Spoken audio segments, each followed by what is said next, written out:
வணக்கம். Welcome to ஒலி பெட்டகம். இந்த வீடியோவில் நம்ம என்ன கதை கேட்க போகிறோம்னா, எங்கே என் தேவதை.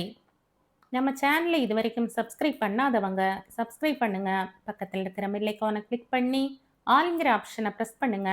ஸோ தட் நான் போடுற கதைகளை உடனுக்குடனே நீங்கள் கேட்கலாம். வாங்க கதைக்குள்ளே போகலாம். வீடு கல்யாண பெண் போல பூரண அலங்காரத்தோடு இருந்தது. புது டிஸ்டம்பர் பூச்சு, கதவு ஜன்னல்களில் வர்ண பூச்சு, வாசற்கதவில் மாவிலை தோரணம். நிலை கதவுக்கு மேல் இருந்த கஜலட்சுமிக்கு தடிமனான சாமந்தி ரோஜாப்பூ மாலை, தெருவடைத்து போட்டிருந்த மா கோலம். பார்த்த சாரதி வாசலில் நின்றபடி வீட்டை ஒரு முறை நிமிர்ந்து பார்த்தார். திருப்தியாயிருந்தது. வீட்டை சுற்றி சுத்தம் செய்து கொண்டிருந்த வேலையாளை அழைத்து ஒரு சில உத்தரவுகளை கொடுத்துவிட்டு உள்ளே வந்தார். கழுவி விடப்பட்டிருந்த சிமெண்ட் தரை காலில் சிலீரிட்டது. அந்த காலத்து தரை மழமழவென்று இன்னும் பொலிவு மாறாமல் இருந்தது. இப்படி தரை போடுவதற்கு இப்போது ஆட்கள் இல்லை. டைல்ஸ் போடலாமே என்று எத்தனையோ பேர் பரிந்துரைத்தும் அவர் ஏற்கவில்லை.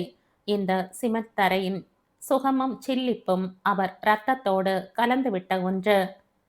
வெறும் தரையில் காலும் கையும் பரத்தி முதுகு படிய படுக்கும்போது கிடைக்கும் சுகமும் ஆனந்தமாய் வரும் நித்திரையும் வேறு எதிலும் கிடைக்காது என்று தெரியும் அவருக்கு. நாளை வீடு நிறைந்திருக்கும். இந்த பெரிய கூடம் நிறைய பெண்களும் பிள்ளைகளும் பேரன் பேத்திகளுமாய் கூடியிருப்பார்கள். மூத்த பிள்ளை வயிற்று பேரனுக்கு அடுத்த வாரம் திருமணம். சொந்த மண்ணில் வைத்துத்தான் தன் மகனின் திருமணம் நடக்க வேண்டும் என்பது பிள்ளையின் விருப்பம். பார்த்த சாரதிக்கு சந்தோஷமாயிருந்தது.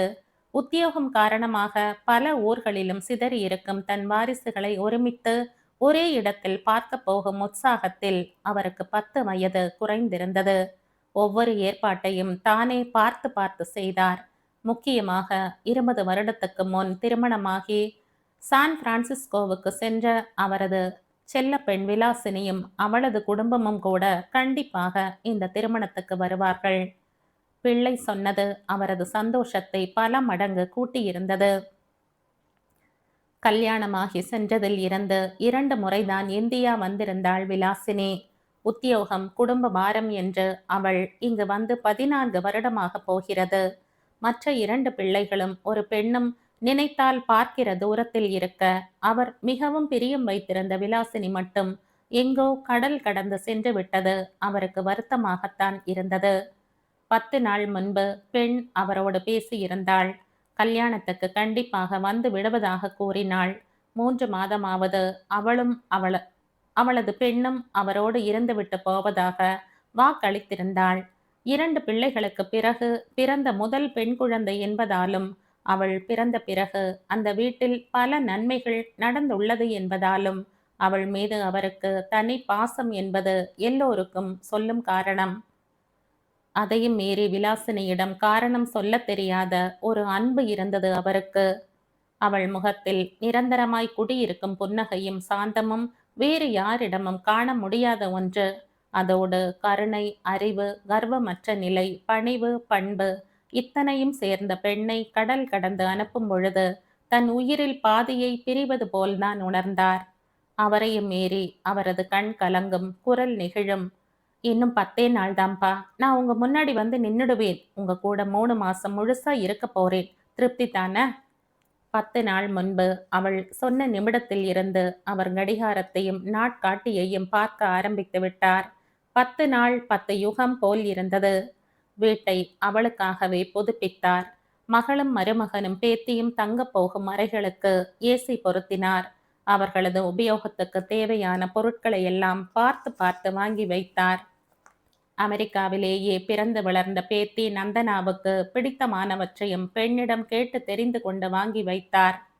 ஆயிற்று, வீடு அவர்களை வரவேற்க தயாராகிவிட்டது. இன்னும் ஒரு இரவும் பகலும் கழிந்து விட்டால் பெண்ணையும் பேத்தியையும் மருமகனையும் கண் எதிரே கண்டு மகிழலாம். அவர் மனம் சந்தோஷத்தில் துள்ளியது. மற்ற பிள்ளைகள் பெண்ணின் குடும்பமெல்லாம் வந்திறங்கியதும் வீடு கலகலப்பாயிற்று. பேச்சும் சிரிப்பும் பொங்கியது. விலாசினியின் குடும்பத்தை வரவேற்க அனைவரும் தயாரானார்கள். யாரு ஏர்போர்ட்டுக்கு போக போறது? பார்த்தசாரதியின் மனைவி தேவகி கேட்க அனைவரும் நான் நீ என்று புறப்பட துடித்தார்கள். எல்லாரும் போயிட்டா வீட்ல யார் மத்த வேலையெல்லாம் கவனிக்கிறது? அப்பா, நீங்க சொல்லுங்க, யார் போகட்டும்? யாரும் வேணாம், நான் மட்டும் போறேன், போதும். நீங்க மட்டும் தனியா வா. உங்களை தனியா அனுப்பிட்டு என்னால கவலைப்பட முடியாது. வயசான காலத்துல என்ன பிடிவாதம்? பசங்க போய் கூட்டிட்டு வரட்டும், நீங்க இங்கேயே இருங்க. மனைவி தீர்மானமாக சொல்ல அவர் மறுக்கவில்லை. மூத்தவனை அனுப்பிவிட்டு வாசலிலேயே அமர்ந்தார். வடை பாயசத்துடன் உள்ளே விருந்து தயாராகிக் கொண்டிருந்தது. இளைய மகன் வயிற்றுப்பேரன் அவசரமாக வெளியில் கிளம்பிக் கொண்டிருந்தான். ஏண்டா ஸ்ரீதர், எங்க கிளம்பிட்ட? ஆபீஸ்ல அர்ஜென்ட்டா கூப்பிடுறாங்க தாத்தா, போயிட்டு வந்துடுறேன். என்ன ஆபீஸோ, காலையில போனா பாதி ராத்திரி தான் வரையாம். இப்படி ஆபீஸ்லயே பழியா கிடந்தா நாளைக்கு கல்யாணமாகி எங்கடா குடித்தனம் பண்ணுவ? வீட்லயா ஆபீஸ்லயா? ஸ்ரீதர் சிரித்தான். எடுத்த எடுப்புல மாசம் 60,000 சம்பளம் தரான். 1 வருஷம் சம்பளத்தோட அமெரிக்காவுக்கு வேற பயிற்சிக்கு அனுப்பி இருக்காங்க. கார், செல்போன், வீடுன்னு கொடுத்துருக்கு கம்பெனி. அவசரம்னா போய்த்தான் ஆகணும். அதுக்குத்தான் இத்தனை சம்பளம். ஸ்ரீதர் காரில் ஏறினான். தாத்தாவை பார்த்து கை அசைத்துவிட்டு வண்டியை ரிவர்ஸ் எடுத்து திருப்பினான். சாப்பாட்டுக்கு வந்துடுடா. பார்க்குறேன். அவன் சென்ற 1 மணி நேரத்தில் மூத்தவன் சென்ற கார் உள்ளே நுழைய பார்த்தசாரதி அகமும் முகமும் மலர எழுந்தார். குழந்தை மாதிரி ஓடி சென்று கார் கதவை திறந்தார். உள்ளிருந்து இறங்கிய பேத்தியை மாமா என்று அழைத்தபடி அழைத்து கொண்டு காருக்குள் பார்த்தவரின் முகம் மாறியது. உள்ளே வேறு யாரும் இல்லை. என்னம்மா, அம்மா வரல? பேத்தியை விசாரித்தபடி கேட்டார். இல்ல தாத்தா, கடைசி நேரத்துல வேலை வந்துருச்சு. அப்பா அம்மாவால வர முடியல, நான் மட்டும்தான் வந்தேன். அவர் முகம் ஏமாற்றத்தில் சுருங்கியது, துக்கத்தில் வாடிப்போனது. வாசலில் மெல்ல கார் சத்தம் கேட்டு வெளியில் வந்த அத்தனை பேரும் ஏமாந்துதான் போனார்கள். நந்தனா எல்லோரையும் விழி விரிய பார்த்தாள். என்ன எல்லாரும் இப்படி மூட் அவுட் ஆயிட்டீங்க? நான் வந்ததுல உங்களுக்கு எல்லாம் சந்தோஷம் இல்லையா? இல்லைன்னா சொல்லுங்க, நான் அடுத்த ஃப்ளைட் பிடிச்சு திரும்பி போயிடுறேன். ஐயோ, அப்படி இல்லம்மா, பார்த்தசாரதி பதறினார். சட்டென்று தன் ஏமாற்றத்தை ஓரங்கட்டி வைத்துவிட்டு பேத்தியை அணைத்தபடி உள்ளே வந்தார். அப்படி என்ன அவசர வேலையாம் உங்க அம்மாக்கு? இப்படி உட்காரு. ஏமா, குடிக்க ஏதாவது கொண்டு வாங்க. ஊஞ்சலின் ஒரு ஓரத்தில் அவர் அமர மற்றொரு புறம் நந்தனா அமர்ந்து கொண்டாள். நல்லா ஆடுமா, ஊஞ்சல்னா உனக்கு ரொம்ப பிடிக்கும்னு சொன்னாலே உங்க அம்மா. உனக்காகத்தான் ஸ்பெஷலா கார்பெண்டரை வீட்டுக்கே கூப்பிட்டு செஞ்சு மாட்டியிருக்கேன். அவர் காலை உந்தி வேகமாக ஊஞ்சலை ஆட்ட அவள் முகம் அசட்டு சிரிப்பை சிந்தியது. அப்புறம் எப்ப வருவாளாம் உங்க அம்மா? வருவாங்க தாத்தா. கல்யாணத்தன்னைக்காவது வந்தா சந்தோஷமா இருக்கும். நைட்டு நான் அவகிட்ட பேசுறேன். நான் சொன்ன கண்டிப்பா வருவா. தாத்தா, அம்மா யூஎஸ்ல இருக்க மாட்டாங்க. அப்பாவோட ஒரு அர்ஜென்ட் பிஸ்னஸ் டூர் போயிருக்காங்க. அவங்க ப்ரோக்ராம் ஷெட்யூல் என்னன்னு எனக்கு தெரியாது. 3 மாசம் கழிச்சு அவங்களே உங்க கூட பேசுறதா சொன்னாங்க. அதுவரை என்னை இங்க இருக்க சொன்னாங்க. அவர் பெருமூச்சு விட்டார். எத்தனையோ வருஷம் கழிச்சு பொண்ணை பார்க்க போறோம்னு ஆசையா இருந்த. அதுக்கு இன்னும் நேரம் வரல போல இருக்கு. சரி, நீ வாமா, டிஃபன் சாப்பிடலாம். அவர் எழுந்தார். கூடம் முழுக்க இலை போடப்பட்டிருந்தது. உன் சொந்த எதையும் நீ பார்த்ததில்லை இல்ல? இரு, ஒவ்வொருத்தரையா அறிமுகப்படுத்துறேன். இது உங்க பாட்டி, இது பெரிய மாமா, சின்ன மாமா, இவன் மூர்த்தி, இவனுக்குத்தான் கல்யாணம். இது உங்க பெரிய மாமி, இது சின்ன மாமி. தாத்தா ஒவ்வொருவராக அவளுக்கு அறிமுகப்படுத்தினார். சின்ன மாமா பையன் ஸ்ரீதர் தான் வெளியே போயிருக்கான். அவன் அமெரிக்கா வந்திருக்கான் தெரியுமா? ஆனா உங்க வீட்டுக்கு போகல நான். அவன் இருந்த இடத்துல இருந்து தூரமாமே உங்க ஊர். தாத்தா அவளுக்கு அருகில் அமர்ந்த இலையை துடைத்தார். பச்சை பசேல் என்றிருந்த இலையில் ஆரஞ்சு நிறத்தில் கரண்டி குழியின் வடிவத்தில் கேசரி வைக்கப்பட நெய் வடிந்த அதை வியப்போடு பார்த்தாள். அடுத்து தும்பைப்பூ நிறத்தில் இட்லிகள் வைக்கப்பட்ட போது இன்னும் வியந்தாள். நம்ம தேசிய கொடியோட நிறங்கள் தானே இதெல்லாம்? அவள் கேட்ட பிறகுதான் மற்றவர்களும் அதை கவனித்து வியந்தார்கள். சிற்றுண்டியை ரசித்து உண்டாள். கொஞ்சம் கூட கேசரி போடவா? இல்ல, போரும். ஏமா, உனக்கு ரொம்ப பிடிக்குமாமே, கூச்சப்படாத போட்டுக்க. அவள் மறுக்கவில்லை. சாப்பிட்ட பிறகு எல்லோரும் அவளை சுற்றி அமர்ந்து கொண்டு அமெரிக்க கதைகளை மாற்றி மாற்றி கேட்க அவள் கண்கள் செருக சிரமப்பட்டு பதில் சொன்னாள். ஏமா, தூக்கம் வருதா? ஆ, அங்க இப்ப தூங்குற நேரம். ராத்திரி 11 மணி இப்ப அங்க. நீ போய் தூங்குமா. மாடியில் உனக்கு ரூம் ஏற்பாடு பண்ணியிருக்கேன். ஏசி போட்டுக்கிட்டு நிம்மதியா தூங்கு. அவள் மாடிக்கு வந்தாள். கதவை தாளிட்டு விட்டு கட்டிலில் விழுந்தாள். இரவு 10:30 மணிக்கு ஸ்ரீதரின் கார் உள்ளே நுழைந்து நின்றது. என்னடா இவ்வளோ லேட்? காலையில போனவன் சாப்பிட்டியா கொண்டையான்னு கூட தெரியல. சாப்பிட்டேன் தாத்தா. அத்தை வந்துட்டாங்களா? ச்சே, அவளுக்கும் மாப்பிள்ளைக்கும் ஏதோ வேலையாம். நந்தனா மட்டும்தான் வந்திருக்கா. தூங்கிட்டாளா? தூங்கிட்டே இருக்கா. என்ன சொல்றீங்க? காலையில டிஃபன் சாப்பிட்டுட்டு தூங்குனவதான், இன்னும் எழுந்திருக்கல. ஜெட்லாக்கா இருக்கும். 2 நாளானா சரி ஆயிடும். தூங்கிட்டான்னா அவளை விட்டுட்டு சாப்பிட்டீங்களா எல்லாரும்? தூங்குற பொண்ணை எழுப்ப வேணாம்னு. சரி இருங்க, நான் போய் எழுப்பி கூட்டிட்டு வரேன். ராத்திரி சாப்பாடாவது சேர்ந்து சாப்பிடுவோம். ஸ்ரீதர் 4 தாவலில் மாடிக்கு சென்றான். அறைக்கதவை தட்டினான். சற்று நேரத்துக்கு பிறகு தாழ்பாள் திறக்கப்படும் ஒலி கேட்டதும் சட்டென மறைந்து நின்றான். அவள் வெளியில் எட்டி பார்த்துவிட்டு யாரையும் காணாமல் மீண்டும் உள்ளே செல்ல அவனும் பின்னால் சென்றான். கண்ணாடி முன் நின்று கலைந்திருந்த கேசத்தையும் உடையையும் சரி செய்து கொண்டிருந்தவள் தனக்கு பின்னால் தெரிந்த உருவத்தை பார்த்ததும் பயந்து அலற வாயெடுக்க அவன் சட்டென பின்புறமாய் அவளது வாயை பொத்தி அவளை தன் புறமாய் திருப்பி அவள் முகத்தை பார்த்தான். அடுத்த வினாடி அவன் முகம் மாறியது. சட்டென அவளை விடுவித்துவிட்டு தள்ளிப்போய் புருவம் நெறிய அவளை பார்த்தான். யார் நீ? நந்தனா. நீங்க யாருன்னு சொல்லலையே. ஸ்ரீதர். ஓ, சின்ன மாமாவோட மகன். சாஃப்ட்வேர் இன்ஜினியர் சரியா? நான் உங்க விலாசினி, அத்தையோட பொண்ணு. யூஎஸ்ல இருந்து வந்திருக்கேன். அவன் அவளை உற்று பார்த்தான். யார் நீ? அடிக்குரலில் கேட்டான். அவள் திகைத்தாள். உங்களுக்கு காது கேட்காதா? நான் யாருன்னு தானே இவ்வளோ நேரம் சொல்லிட்டு இருந்தேன். நீ என் அத்தை பொண்ணு இல்ல அப்படின்னு போய் சொல்லிக்கிட்டு இங்க வந்திருக்க. அவள் முகம் சுருங்க அவனை பார்த்தாள். என்னை இப்பத்தான் முதல்ல பார்க்குறீங்க, அப்புறம் எப்படி நான் உங்க அத்தை பெண் இல்லைங்கிறீங்க? அவன் தன் பர்ஸ் திறந்து ஒரு புகைப்படத்தை எடுத்து காட்டினான். இவதான் நந்தனா, என் அத்தை பெண். அமெரிக்கா வரை வந்தும் அவங்கள பார்க்க முடியாம ஃபோனில் அத்தைகிட்டையும் இவகிட்டையும் பேசினேன். நந்தனாவோட குரல் இன்னமும் என் காதுக்குள்ள இருக்கு. என் மெயில் ஐடிக்கு அவளோட ஃபோட்டோவையும் அனுப்பி தந்தா. அதைத்தான் பிரிண்ட் எடுத்து பர்ஸில் வச்சிருக்கேன்.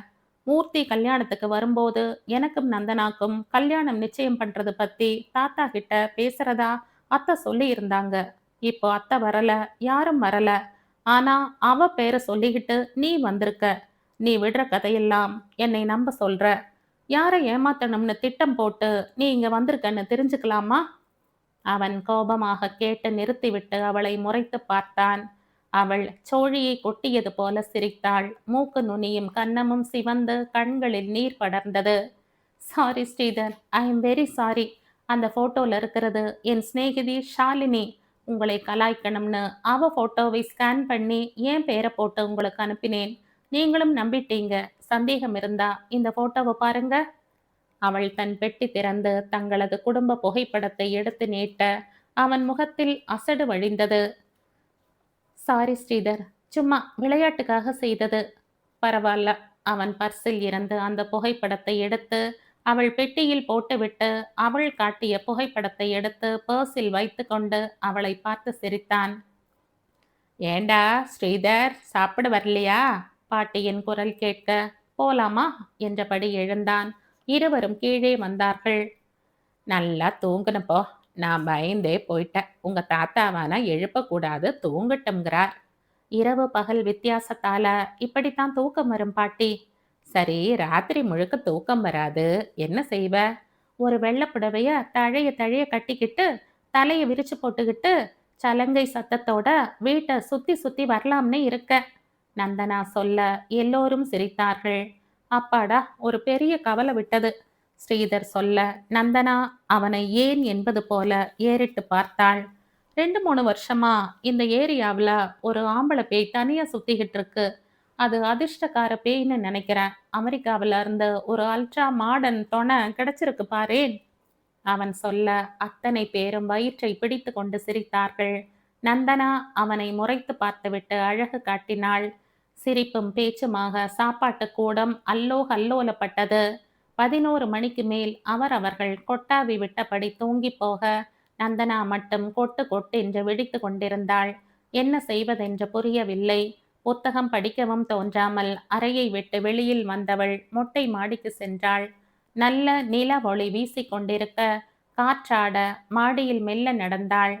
கழுக்கென யாரோ சிரிப்பது கேட்க சட்டென நின்றாள். பயத்தில் இதயம் படபடத்தது. தனியாய் வந்தது தவறோ என்று தோன்றியது.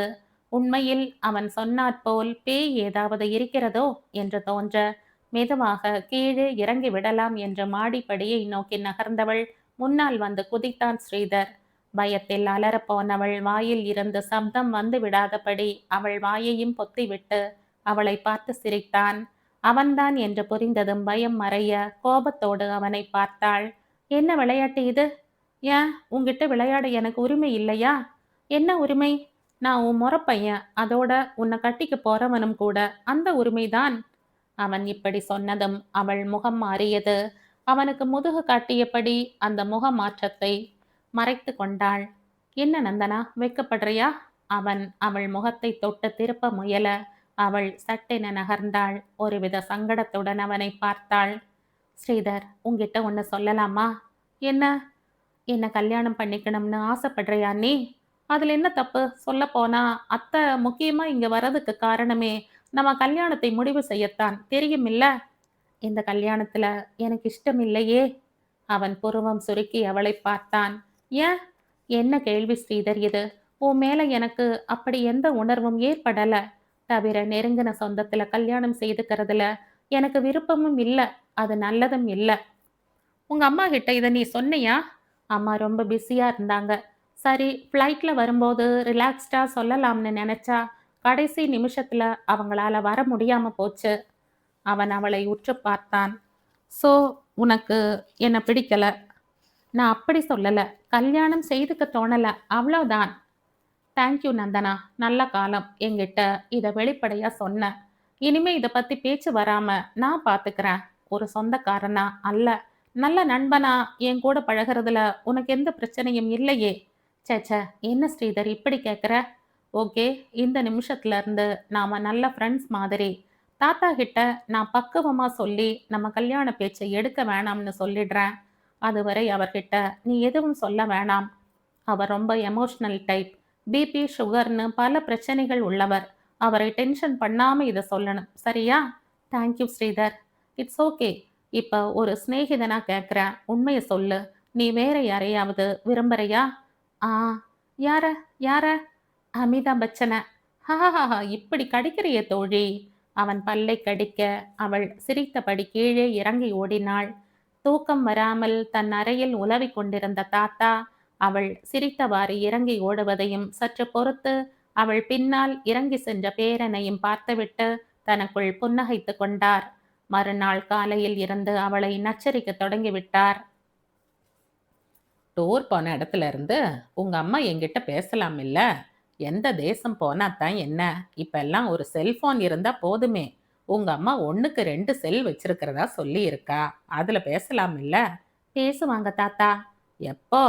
அவங்க ரொம்ப பிஸியா இருப்பாங்க தாத்தா. சரி, அவங்க நம்பர் சொல்லு. ஸ்ரீதரோட செல்ல இருந்து நான் பேசுறேன். டே ஸ்ரீதர், உன் மொபைலை கொண்டாடா. தோ வந்துட்டேன் தாத்தா.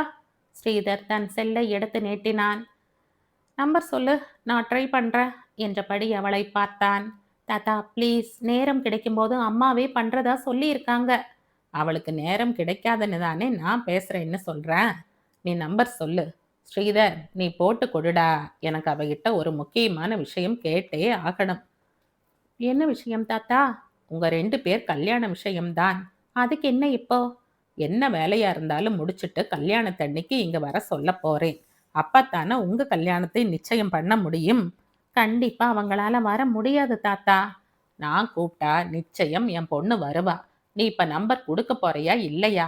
தாத்தா சற்றே கோபமாக கேட்க நந்தனா நம்பரை சொன்னாள். ஸ்ரீதர் தன் செல்லில் எண்களை அழுத்தினான். மறுமுனையில் மொபைல் அடிக்கும் ஓசை கேட்டது. ஆனால் அத்தை அதை எடுத்து பேசுகிற மாதிரி தெரியவில்லை. உதட்டை பிதுக்கியபடி அவன் தாத்தாவை பார்த்தபோது எங்கோ செல் அடிக்கும் ஓசை சன்னமாக கேட்டது. யாரோட செல் அது அடிக்குது? அவன் தான் அழுத்திய அத்தையின் எண்ணை கட் பண்ணினான். மறுபடியும் செல் அடிக்கும் சன்ன ஒலி கேட்க அவன் நந்தனாவை பார்த்தான். செல்லு தான் அடிக்குதுன்னு நினைக்கிறேன், போய் பாரு.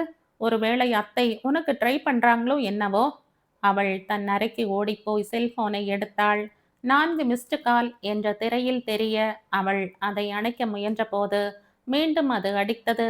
அறை வாசலில் அவளையே பார்த்தபடி நின்றிருந்தான் ஸ்ரீதர். அவள் தன் செல்லையும் அவனையும் பார்த்தபடி தடுமாறினாள். அத்தனை பேரும் அவளையே பார்த்தார்கள். உன் நம்பரை கொடுத்து ஏமாத்துறையா? ஸ்ரீதர் கேட்டதும் உதட்டை அழுந்த கடித்து கொண்டாள். ஏமா உன் செல் நம்பரையா கொடுத்த நீ? ஏமா ஏன் இப்படி செஞ்ச? இல்ல தாத்தா, நான் யாரையும் ஏமாத்தல. ஏமாத்த வேண்டிய அவசியமும் இல்ல. அம்மா தான் நம்ம எல்லாரையும் ஏமாத்தி இருக்காங்க. தன்னோட செல்ல வச்சுட்டு என்னோட மொபைலை மாத்தி எடுத்துட்டு போயிருக்காங்க. நானே அதை இப்பதான் கவனிக்கிறேன். உங்க அம்மாவா அப்படி செஞ்சா? எதுக்காக மாத்தணும்? அவங்க ரொம்ப பிஸி ஷெட்யூல்ல டிராவல் பண்றாங்க தாத்தா. அதனால டிஸ்டர்பன்ஸ் வேண்டாம்னு கூட மாத்தி எடுத்துட்டு போயிருக்கலாம். பெத்த அப்பம் பேசுனா தொந்தரவாயிடுமாம்மா அவளுக்கு. ஆனாலும் உங்க அம்மா ரொம்ப மாறிட்டாம்மா. தாத்தா ப்ளீஸ் அம்மாவை திட்டாதீங்க. அவங்க உங்க மேல உயிரையே வச்சிருக்காங்க. நீங்க வேணா பாருங்க. அவங்க இன்னும் 2-3 நாள்ல உங்களோட பேசுவாங்க. அடே அப்பா, அம்மாவை பத்தி சொன்னதும் பொண்ணுக்கு பொசுக்குன்னு துக்கம் பொங்குது பாரேன். சரிம்மா, உங்க அம்மாவை திட்டல சரியா? தாத்தா சட்டென புன்னகைத்தார். அவள் தலையை பரிவுடன் தடவி கொடுத்தார். எங்க இருந்தாலும் என் பொண்ணே என்னோட பேசட்டும். அது வரைக்கும் அவளை நான் டிஸ்டர்ப் பண்ண மாட்டேன். போருமா? ஆனா எனக்கு ஒரு ஆசை. அட்லீஸ்ட் உங்க 2 பேருக்கும் ஒரு நிச்சயதார்த்தமாவது நடத்தி கண் குளிர பார்க்கணும் எனக்கு. ஒருவேளை உங்க அம்மாவால இந்த முறை வர முடியாம போயிட்டாலும் ஒரு தாத்தான்ற முறையில உங்க கல்யாணத்தை நிச்சயம் பண்ற உரிமை இருக்கு எனக்கு. எல்லாரும் இந்த வீட்டுல ஒன்னா கூடி இருக்கும் போதே உங்க நிச்சயதார்த்தத்தை நடத்திடலாம்னு இருக்கேன். நந்தனா ஸ்ரீதரை பார்த்தாள். மெல்ல அந்த இடத்தில் இருந்து நழுவி நடந்தாள். அமெரிக்கால இருந்து வந்தாலும் வெக்கம் போயிடல என் பேத்திக்கு. தாத்தா பெருமைப்பட்டார். ஹலோ, ஸ்ரீதரின் குரல் பின்னால் கேட்டதும் திரும்பி பார்த்தாள். கதவு கருகில் கை கட்டி சாய்ந்து நின்றிருந்தான். சொல்ல வேண்டியது தானே தாத்தா கிட்ட, சொந்தத்துல கட்டிக்க எனக்கு இஷ்டம் இல்லைன்னு அவளிடம் கேட்டான். ஏன் நீதான் சொல்றது? இஷ்டம் இல்லைன்னு நானா சொன்னேன்? அவன் திருப்பி கேட்டதும் அவள் முறைத்தாள். ப்ளீஸ் ஸ்ரீதர், நான் உங்ககிட்ட வெளிப்படையா சொல்லியாச்சு. தாத்தா கிட்ட சொல்லி நீதான் இந்த ஏற்பாட்டை நிறுத்த வைக்கணும். இதை ஒரு உதவியா நினைச்சு செய்யேன். தாத்தா கிட்ட பேசுற தைரியம் எனக்கு இல்ல.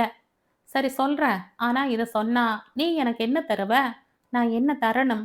லாபம் இல்லாம இந்த ஸ்ரீதர் எதையும் செய்ய மாட்டேன். என்ன வேணும்? பணமா? உன் காசு யாருக்கு வேணும்? பின்ன வேலையை முடிச்சுட்டு கேட்டுக்கிறேன். அவன் புன்னகையோடு வெளியேறி நேராக தாத்தாவிடம் வந்தான். என்னடா சந்தோஷமா? இல்ல. ஏண்டா? அத்தை இல்லாம நிச்சயதார்த்தம் நடத்துறதுல எனக்கு இஷ்டம் இல்ல தாத்தா. நிச்சயம் தானடா செய்யற. தன் குழந்தைக்கு ஒரு சின்ன நல்ல காரியம் நடந்தா கூட அதுல தான் இருக்கணும்னு தான் ஒரு தாய் ஆசைப்படுவா. அப்படி ஒரு ஆசை அத்தைக்கும் கண்டிப்பா இருக்கும். 1 வருஷம் ஆனாலும் சரி, அத்தை வந்ததும் தான் நிச்சயதார்த்தம். அதுவரை இதை தள்ளி போடுங்க. என்னடா இப்படி சொல்ற? என் பொண்ணு தப்பா எடுத்துக்க மாட்டாடா, சந்தோஷம்தான் படுவா.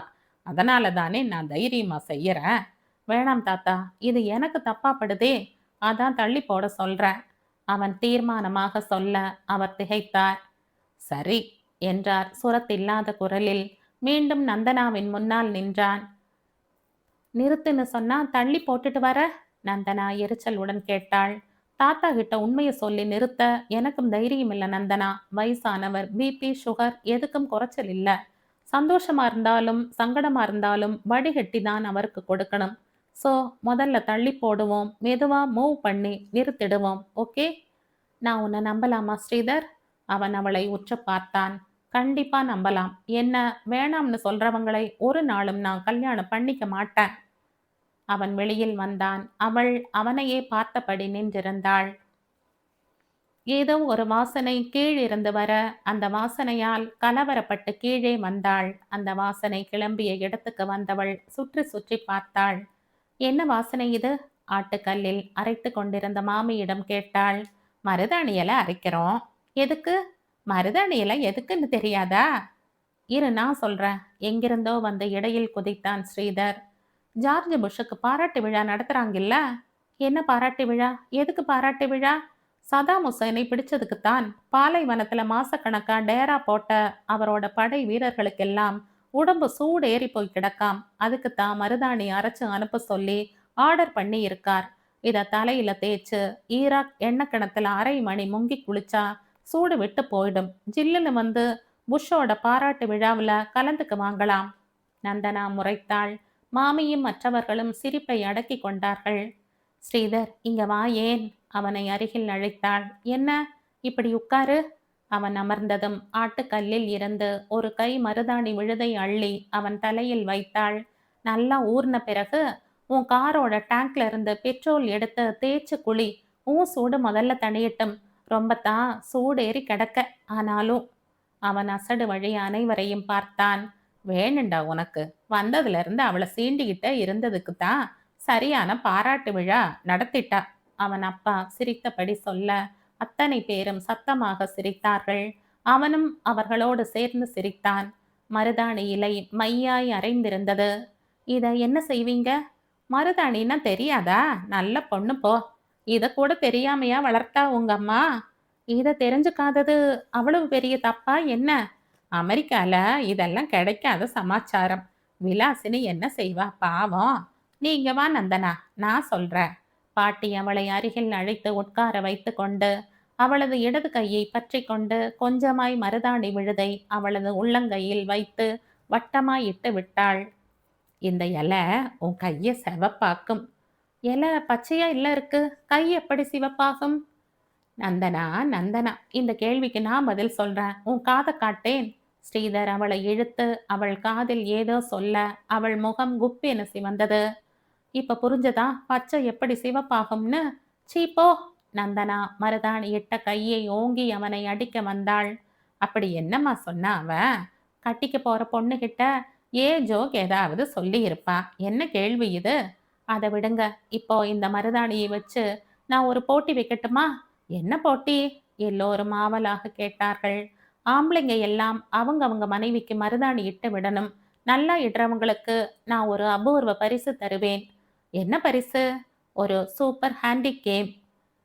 அவள் பரிசை சொல்ல ஆள் ஆளுக்கு வரிந்து கட்டிக்கொண்டு மனைவியின் கையை பிடித்து மருதாணி இட துவங்கினார்கள்.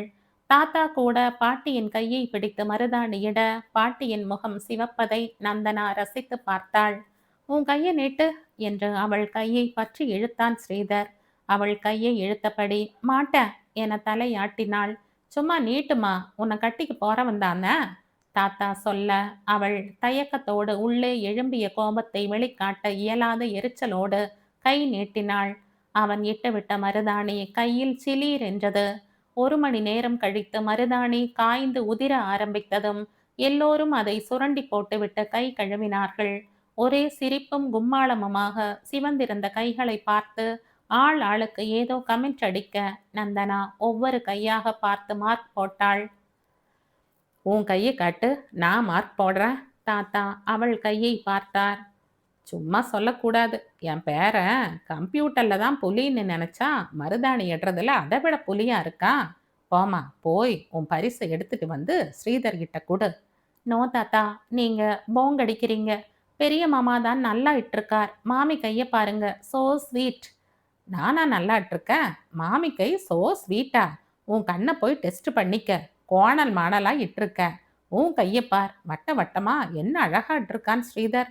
தாத்தா போட்ட மார்க் தான் சரி.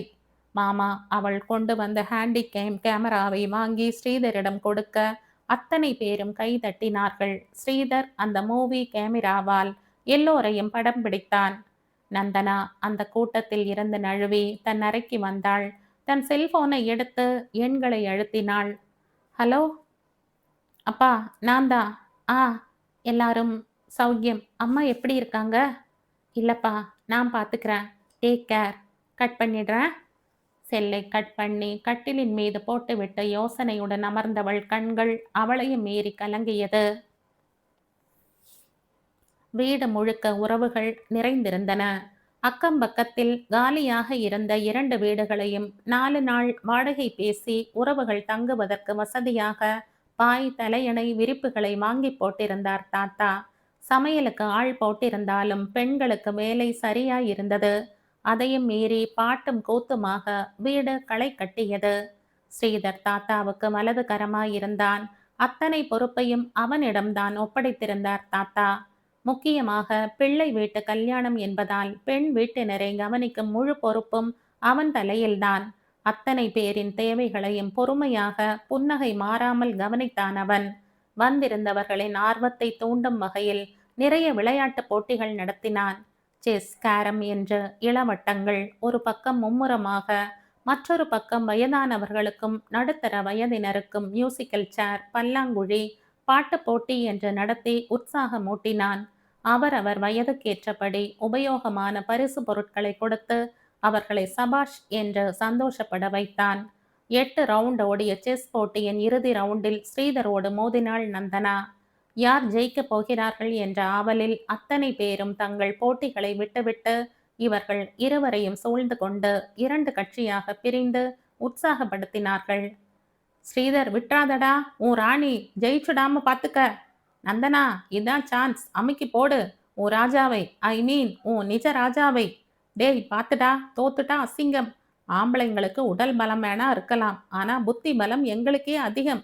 நந்தனா தான் ஜெயிக்க போறா, என்ன பெட்? கிடையவே கிடையாது, ஸ்ரீதர் தான். என்ன பெட்? நாங்க ஜெயிச்சா நீங்களாம் மொட்டை போட்டுக்கணும். கல்யாணத்தன்னைக்கு போட்டோகிராஃபருக்கு கண்ணு கூசணும். ஓகே, நாங்க ஜெயிச்சா நீங்களாம் கல்யாணத்தன்னைக்கு தலை நிறைய எண்ணெய் தடவி மழுங்க மழுங்க வாரி பின்னல் போட்டு மேட்ச் இல்லாத ஜாக்கெட் போட்டு மேக்கப் இல்லாத முகத்தோட வளைய வரணும். போட்டோகிராஃபர் சீப்போன்னு ஓடியே போயிடணும். ஆள் ஆளுக்கு பெட் வைத்து சீண்டிக் கொள்ள ஸ்ரீதர் அவளது அடுத்த மூவுக்கு காத்திருந்தான். யோசித்து யோசித்து ஒரு கணக்கு போட்டு அவனது குதிரையை வீழ்த்தும் நோக்கத்தோடு தனது ராணியை ஒரு கட்டம் நகர்த்தியவள் சட்டென அதிர்ந்தாள். ஒரு வினாடியில் தான் கோட்டை விட்டு விட்டதை உணர்ந்தவள் மௌனமாய் தனது உணர்ச்சிகளை மறைத்து கொண்டாள்.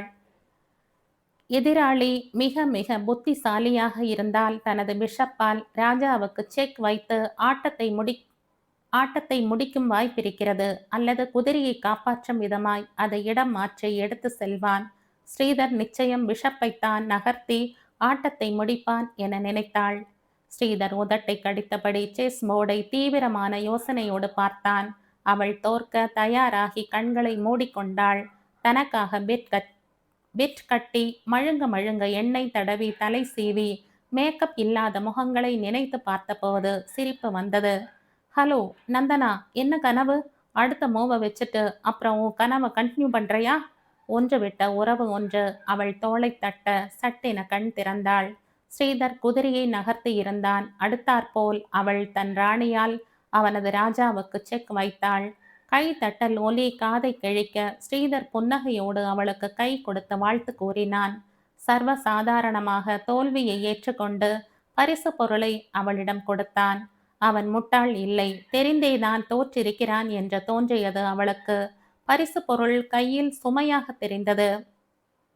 இரவு சந்தடி அடங்கியதும் அதை பிரித்து பார்த்தாள். உள்ளே ஒரு புகைப்பட ஆல்பமும் சீடி ஒன்றும் இருந்தது. புகைப்பட ஆல்பத்தை பிரித்தவள் கண்கள் வியப்பில் விரிந்தன. அவள் வந்த நாளில் இருந்து விதம் விதமாய் அவள் அறியாமல் அவளை எடுத்திருந்த புகைப்படங்கள். இதுவரை இப்படி யாரும் படம் அவளை எடுத்ததில்லை என்னும் அளவுக்கு அவ்வளவு நேர்த்தியாய் எடுக்கப்பட்ட படங்கள். வெகு அழகாயிருந்தாள். ஒவ்வொன்றிலும் தன் அழகில் தானே சில கணங்கள் மயங்கியவள் சீடியை பிளேயரில் போட்டு ஓடவிட்டாள். அவளது சிரிப்பும் பேச்சும் துள்ளலும் ஓட்டமும் அழகாய் பதிவு செய்யப்பட்டிருந்தது. அவள் அவனுக்கு பரிசளித்த ஹேண்டி கேமில் தான் எடுத்திருந்தான். எப்போது எப்படி எடுத்தான் என்று வியந்தபடியே பார்த்தாள். பேச்சும் சிரிப்புமாய் சுற்றியவள் சில நிமிடங்களுக்கு பிறகு தன் அறைக்கு வருகிறாள். சோகமாய் அமர்கிறாள். செல்போன் எடுத்து பேசுகிறாள். அப்பா, நான் தான். அம்மா எப்படி இருக்காங்க? இல்லப்பா, நான் பார்த்துக்கிறேன். செல்லை கட் பண்ணிவிட்டு கண் கலங்க நந்தனா அதிர்ந்து சிலையாய் அமர்ந்து டிவி திரையை வெறித்து பார்த்தாள். மறுநாள் அவன் முகத்தை பார்க்கவே உதறியது. அவன் பார்ப்பதை தவிர்த்துவிட்டு அவன் கண்ணிலேயே படாமல் வெளியில் சிரிப்பும் உள்ளே உதறலுமாய் உலவியவளை மாலை சிற்றுண்டி சாப்பிடும்போது மடக்கினான். நான் கொடுத்த பரிசை பத்தி ஒண்ணுமே சொல்ல மாட்டேன்ற? நான் இன்னும் அதை பிரிச்சே பார்க்கல, பார்த்துட்டு சொல்றேன். போய் பிரிச்சு பார்த்துட்டு தான் என்னை கண்டு ஓடி ஒளியற. நான் எதுக்கு ஓடி ஒளியணும்? ஏன் ஸ்ரீதர், என்கிட்ட வம்பு பண்றதை தவிர உனக்கு வேற வேலையே கிடையாதா? நீ எதுக்கு அழுதைன்னு தெரிஞ்சுக்கிறத விட வேற என்ன வேலை எனக்கு இருக்கு சொல்லு? அவன் நேரடியாக விஷயத்துக்கு வந்ததும் அவள் ஒரு வினாடி திகைத்து தடுமாறினாள். இதற்கு என்ன பதில் சொல்வது என புரியாமல் திணறினாள். உன் பிரச்சனை என்ன நந்தனா? என்கிட்ட சொல்லலாம்னா சொல்லு. என்னால என்ன உதவி உண்டோ அதை செய்யற. யார் சொன்னா எனக்கு பிரச்சனைன்னு? அதெல்லாம் எதுவும் இல்ல. நான் நம்ப மாட்டேன். உனக்குள்ள ஏதோ இருக்கு. நீ நார்மலா இல்ல. நார்மலா இருக்கா போல நடிக்கிற. அதை விடு. நேத்து வேணும்னே தானே ஜெயிக்க வேண்டிய ஆட்டத்தை விட்டு கொடுத்து என்னை ஜெயிக்க வச்ச. ஏன் அப்படி செஞ்ச? பேச்ச மாத்தாத. நீதான் மாத்துற. நீ பெரிய தியாகின்னு நான் நினைச்சாகணுமோ? அதெல்லாம் இல்ல. தோத்தா தானே உனக்கு பரிசு கொடுக்க முடியும். அவன் அவளை உற்று பார்த்தபடி சொல்ல அவள் முகம் மாறியது. எனக்கு நிறைய வேலை இருக்கு. ஆள விடு ஸ்ரீதர். அவனை கடந்து செல்ல முயன்றவளை அவன் சட்டென்று தோளை பற்றி நிறுத்தினான். என்னை எதுக்கு அவாய்ட் பண்ற? என் மேல உனக்கு நம்பிக்கை இல்லையா? சத்தியமா நான் யாருக்கும் கெடுதல் செய்யறவன் இல்ல. அதனால தான் கேட்குறேன். உன் பிரச்சனை என்னன்னு? சரி, சொல்ல விருப்பம் இல்லைனா நான் வற்புறுத்தல. நீ போ. அவன் அவளை விட்டு விலகி சென்றான். அவனையே பார்த்தபடி அசையாமல் நின்றாள் அவள். இரவு முழுக்க தூக்கம் வரவில்லை. கல்யாணம் வெகு விமர்சையாய் நடந்தது. விருந்துகளும் சடங்குகளுமாய் வீடு விழா கோலம் கொண்டிருந்தது. மூச்சுவிட நேரமின்றி சுழன்று கொண்டிருந்தாலும் ஸ்ரீதரின் பார்வை மட்டும் நந்தனாவை வியப்போடு கவனித்துக் கொண்டிருந்தன. அவளது நடவடிக்கைகள் எல்லாமே அவனை வியப்பூட்டின. அவள் தனக்குள் ஏதோ ஒரு மர்மத்தை மறைத்து கொண்டு நடமாடுவதாக தோன்றியது. தனிமையில் அழும் அளவுக்கு அவளுக்குள் அப்படி என்ன துக்கம் இருக்கிறது? ஏன் எதையும் வெளிப்படுத்த மறுக்கிறாள்? அவன் அதை எப்படியாவது அறிய முயற்சித்தான். கல்யாண விருந்தில் அவள் எல்லாரோடும் அரட்டையும் சிரிப்புமாய் அமர்ந்திருக்க அவன் அந்த கும்பலில் இருந்து விலகி மாடிக்கு வந்தான். அவள் அறைக்கு சென்று அவளது பெட்டியை திறந்தான். ஒவ்வொரு பொருளாய் ஆராய்ந்தான். அரை மணி கழித்து வெளியில் வந்தவன் முகம் சுருங்கி இருந்தது. பலத்த யோசனையோடு கீழே சென்று தன் வேலைகளில் கவனம் செலுத்தினான்.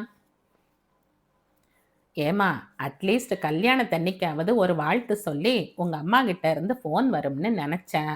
அது கூட பண்ணி பேச முடியாத அளவுக்கு பிஸியா என்ன? கல்யாணத்தென்ற மாலை தாத்தா ஆதங்கத்துடன் கேட்டதும் நந்தனா மென்று விழுங்கினாள்.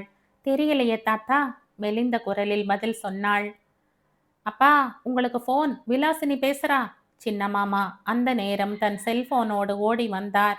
எங்க எங்க நான் இப்பதான் சொல்லிட்டு இருந்த ஃபோன் வரலையேன்னு. தாத்தா பரபரப்பாக ஃபோனை வாங்கி ஹலோ என்றார். சொல்லுமா, எப்படி இருக்க நீ? எங்க இருக்கு இப்போ? அப்பா ஞாபகம் இப்பதான் வந்துச்சா? Hello hello. என்னடா எதுவும் கேட்கலையே, சிக்னல் இல்லையா? கொடுங்க.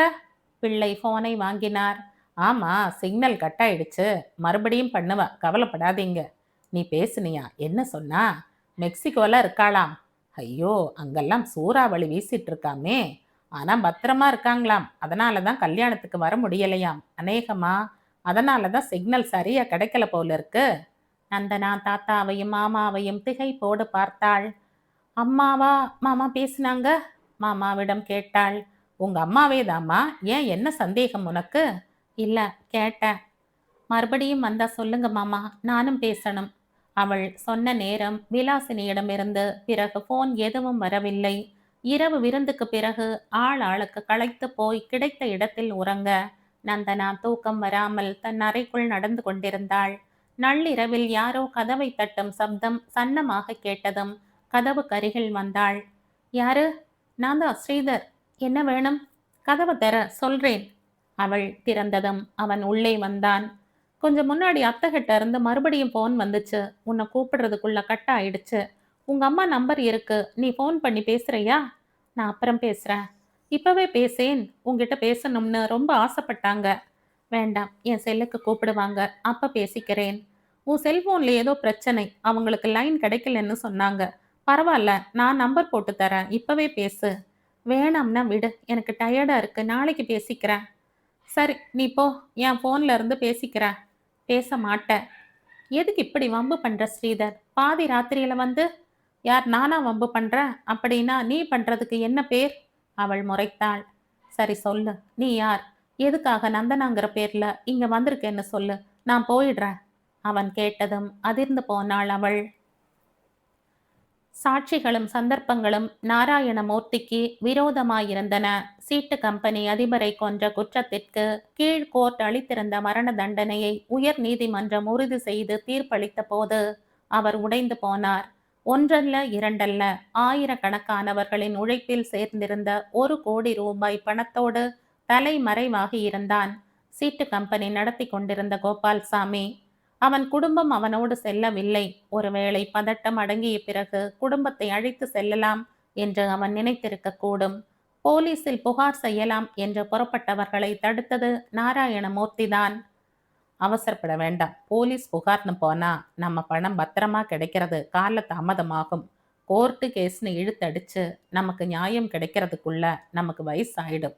பாதி பேர் பசி பட்டினின்னு செத்துருப்போம்.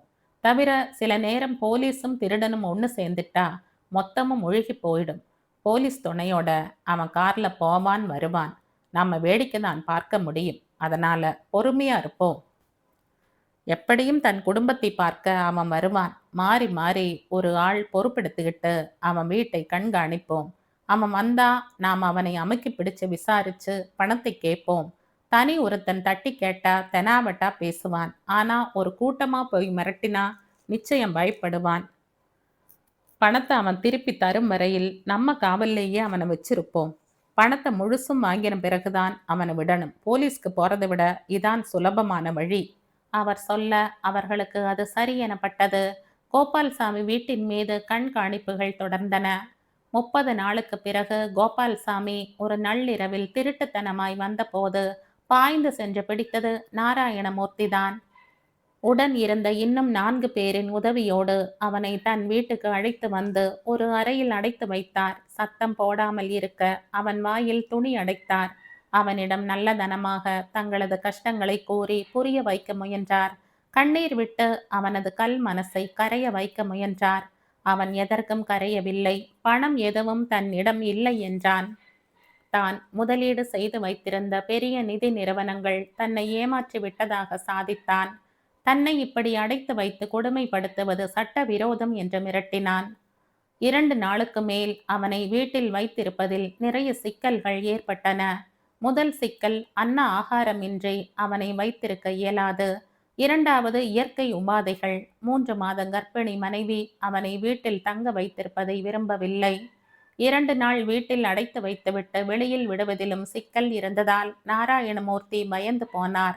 தான் அவசரப்பட்டு விட்டதாக நினைத்து கலங்கினார். மற்றவர்களோடு இது குறித்து கலந்து பேசினார்.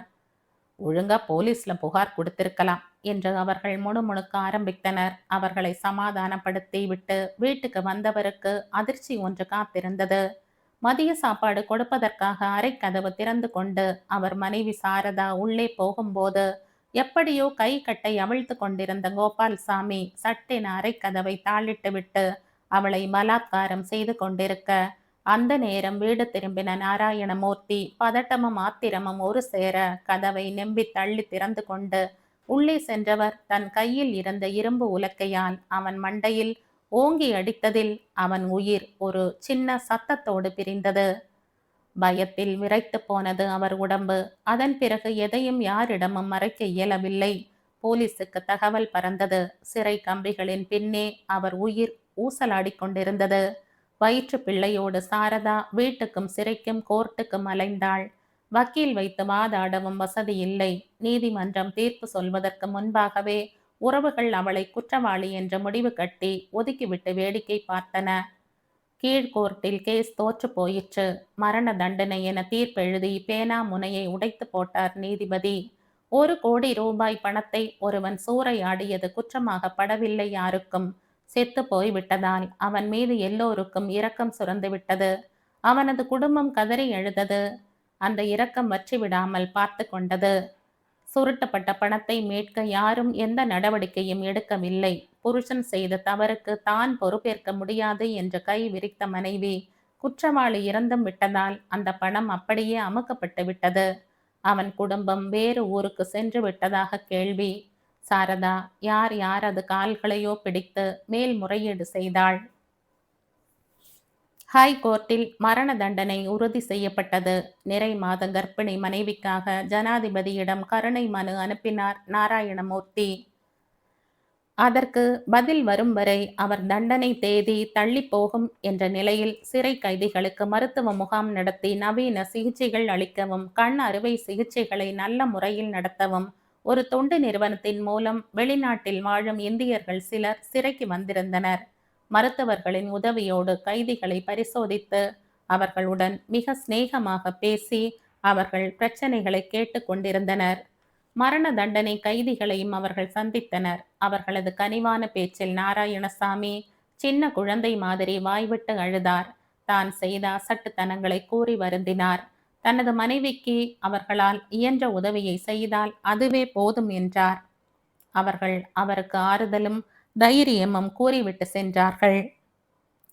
அடுத்த 15 நாளில் கருணை மனு நிராகரிக்கப்பட்டதாக அறிவிக்கப்பட அவரது தண்டனை ஒரு விடியல் இருட்டில் நிறைவேற்றப்பட்டது. உடல் சாரதாவிடம் ஒப்படைக்கப்பட்டது. அந்த வெளிநாட்டில் வாழும் இந்திய தம்பதியின் உதவியோடு அவன் உடல் எரியூட்டப்பட்ட போது அந்த துக்கம் தாங்க முடியாமல் கீழே விழுந்த சாரதாவை உடனடியாக மருத்துவமனையில் சேர்த்தனர். 2 வருடமாய் புருஷனுக்காக நாய் படாத பாடுபட்டதற்கு அவளுக்கு கிடைத்த பலன் மாரடைப்புதான். 1 வயது குழந்தை அனாதையாய் அழுதது. அந்த தம்பதிகள் குழந்தையை ஒரு நல்ல ஆசிரமத்தில் சேர்த்து கணிசமாய் ஒரு தொகையை அந்த இல்லத்திற்கு அளித்துவிட்டு சென்றார்கள். நிவேதிதா என்று பெயரிடப்பட்டிருந்த குழந்தை 4ஆம் வகுப்பு படித்து கொண்டிருந்த போது அவளை பார்க்க அமெரிக்காவில் இருந்து இருவர் வந்திருப்பதாக சொல்லி வகுப்பில் இருந்து அழைத்து சென்றார்கள். ஆசிரம நிர்வாகியின் அறையில் அமர்ந்திருந்த அந்த பெண்ணும் ஆணும் அவளை கனிவோடு பார்த்து புன்னகைத்தார்கள். இனிமே உனக்கு நாங்க தான் அம்மா அப்பா என்றார்கள். என்ன இங்கிருந்து கூட்டிட்டு போயிடுவீங்களா? ஏன், உனக்கு சந்தோஷம் தானே? இல்ல, இவங்களை எல்லாம் விட்டுட்டு நான் வரமாட்டேன். அப்படி சொல்லக்கூடாது நிவேதிதா. இருக்கட்டும் சார், குழந்தைகள் மட்டும்தான் மனசுல தோன்றதை பளிச்சுன்னு சொல்லும். அவளை வற்புறுத்த வேண்டாம். அவ விரும்புற இடத்துல அவ இருக்கட்டும். பலவந்தமா கூட்டிட்டு போனா இந்த பிஞ்சு மனசு காயப்படும். எங்க மேல தீராத வெறுப்பு ஏற்பட்டுடும். எங்களோட டிஸ்டன்ட் அடாப்டட் குழந்தையா அவ இங்கேயே வளரட்டும். அவ விரும்புற அளவுக்கு படிக்கட்டும். மாசா மாசம் எங்க பணம் இவ பேருக்கு வந்துடும். அதோட எங்க போனும் வரும். வாரத்துக்கு ஒரு முறை இவளோட நாங்க பேசுறோம். எங்க அன்பை அந்த பேச்சு மூலம் இவளுக்கு கொடுக்கிறோம். என்னைக்கு இவ விருப்பப்படுறாளோ அன்னைக்கு எங்களோட வந்து இருக்கட்டும். 15 வயசுல வந்தாலும் சரி, 18ல வந்தாலும் சரி, அல்லது கடைசி வரை இங்கேயே இருக்கணும்னு நினைச்சாலும் சரி, இவ எங்க பொண்ணுதான். வருஷத்துக்கு ஒரு முறை இவளை நாங்க வந்து பார்த்துக்கிறோம். அவர்கள் சட்டப்படி அவளை தனது தூரத்து தத்து மகளாக ஆக்கி கொண்டு அவளுக்கு வேண்டிய துணிமணிகள் பொருட்கள் அனைத்தையும் வாங்கி கொடுத்து விட்டு சென்றார்கள். வாரம் ஒரு முறை போன் வந்தது. நிவேதிதாவின் காதுகளில் அன்பான வார்த்தைகளும் விசாரிப்புகளும் வந்து விழ விழ நாளடைவில் அவள் தொலைபேசி வரவுக்காக காத்திருக்க தொடங்கினாள்.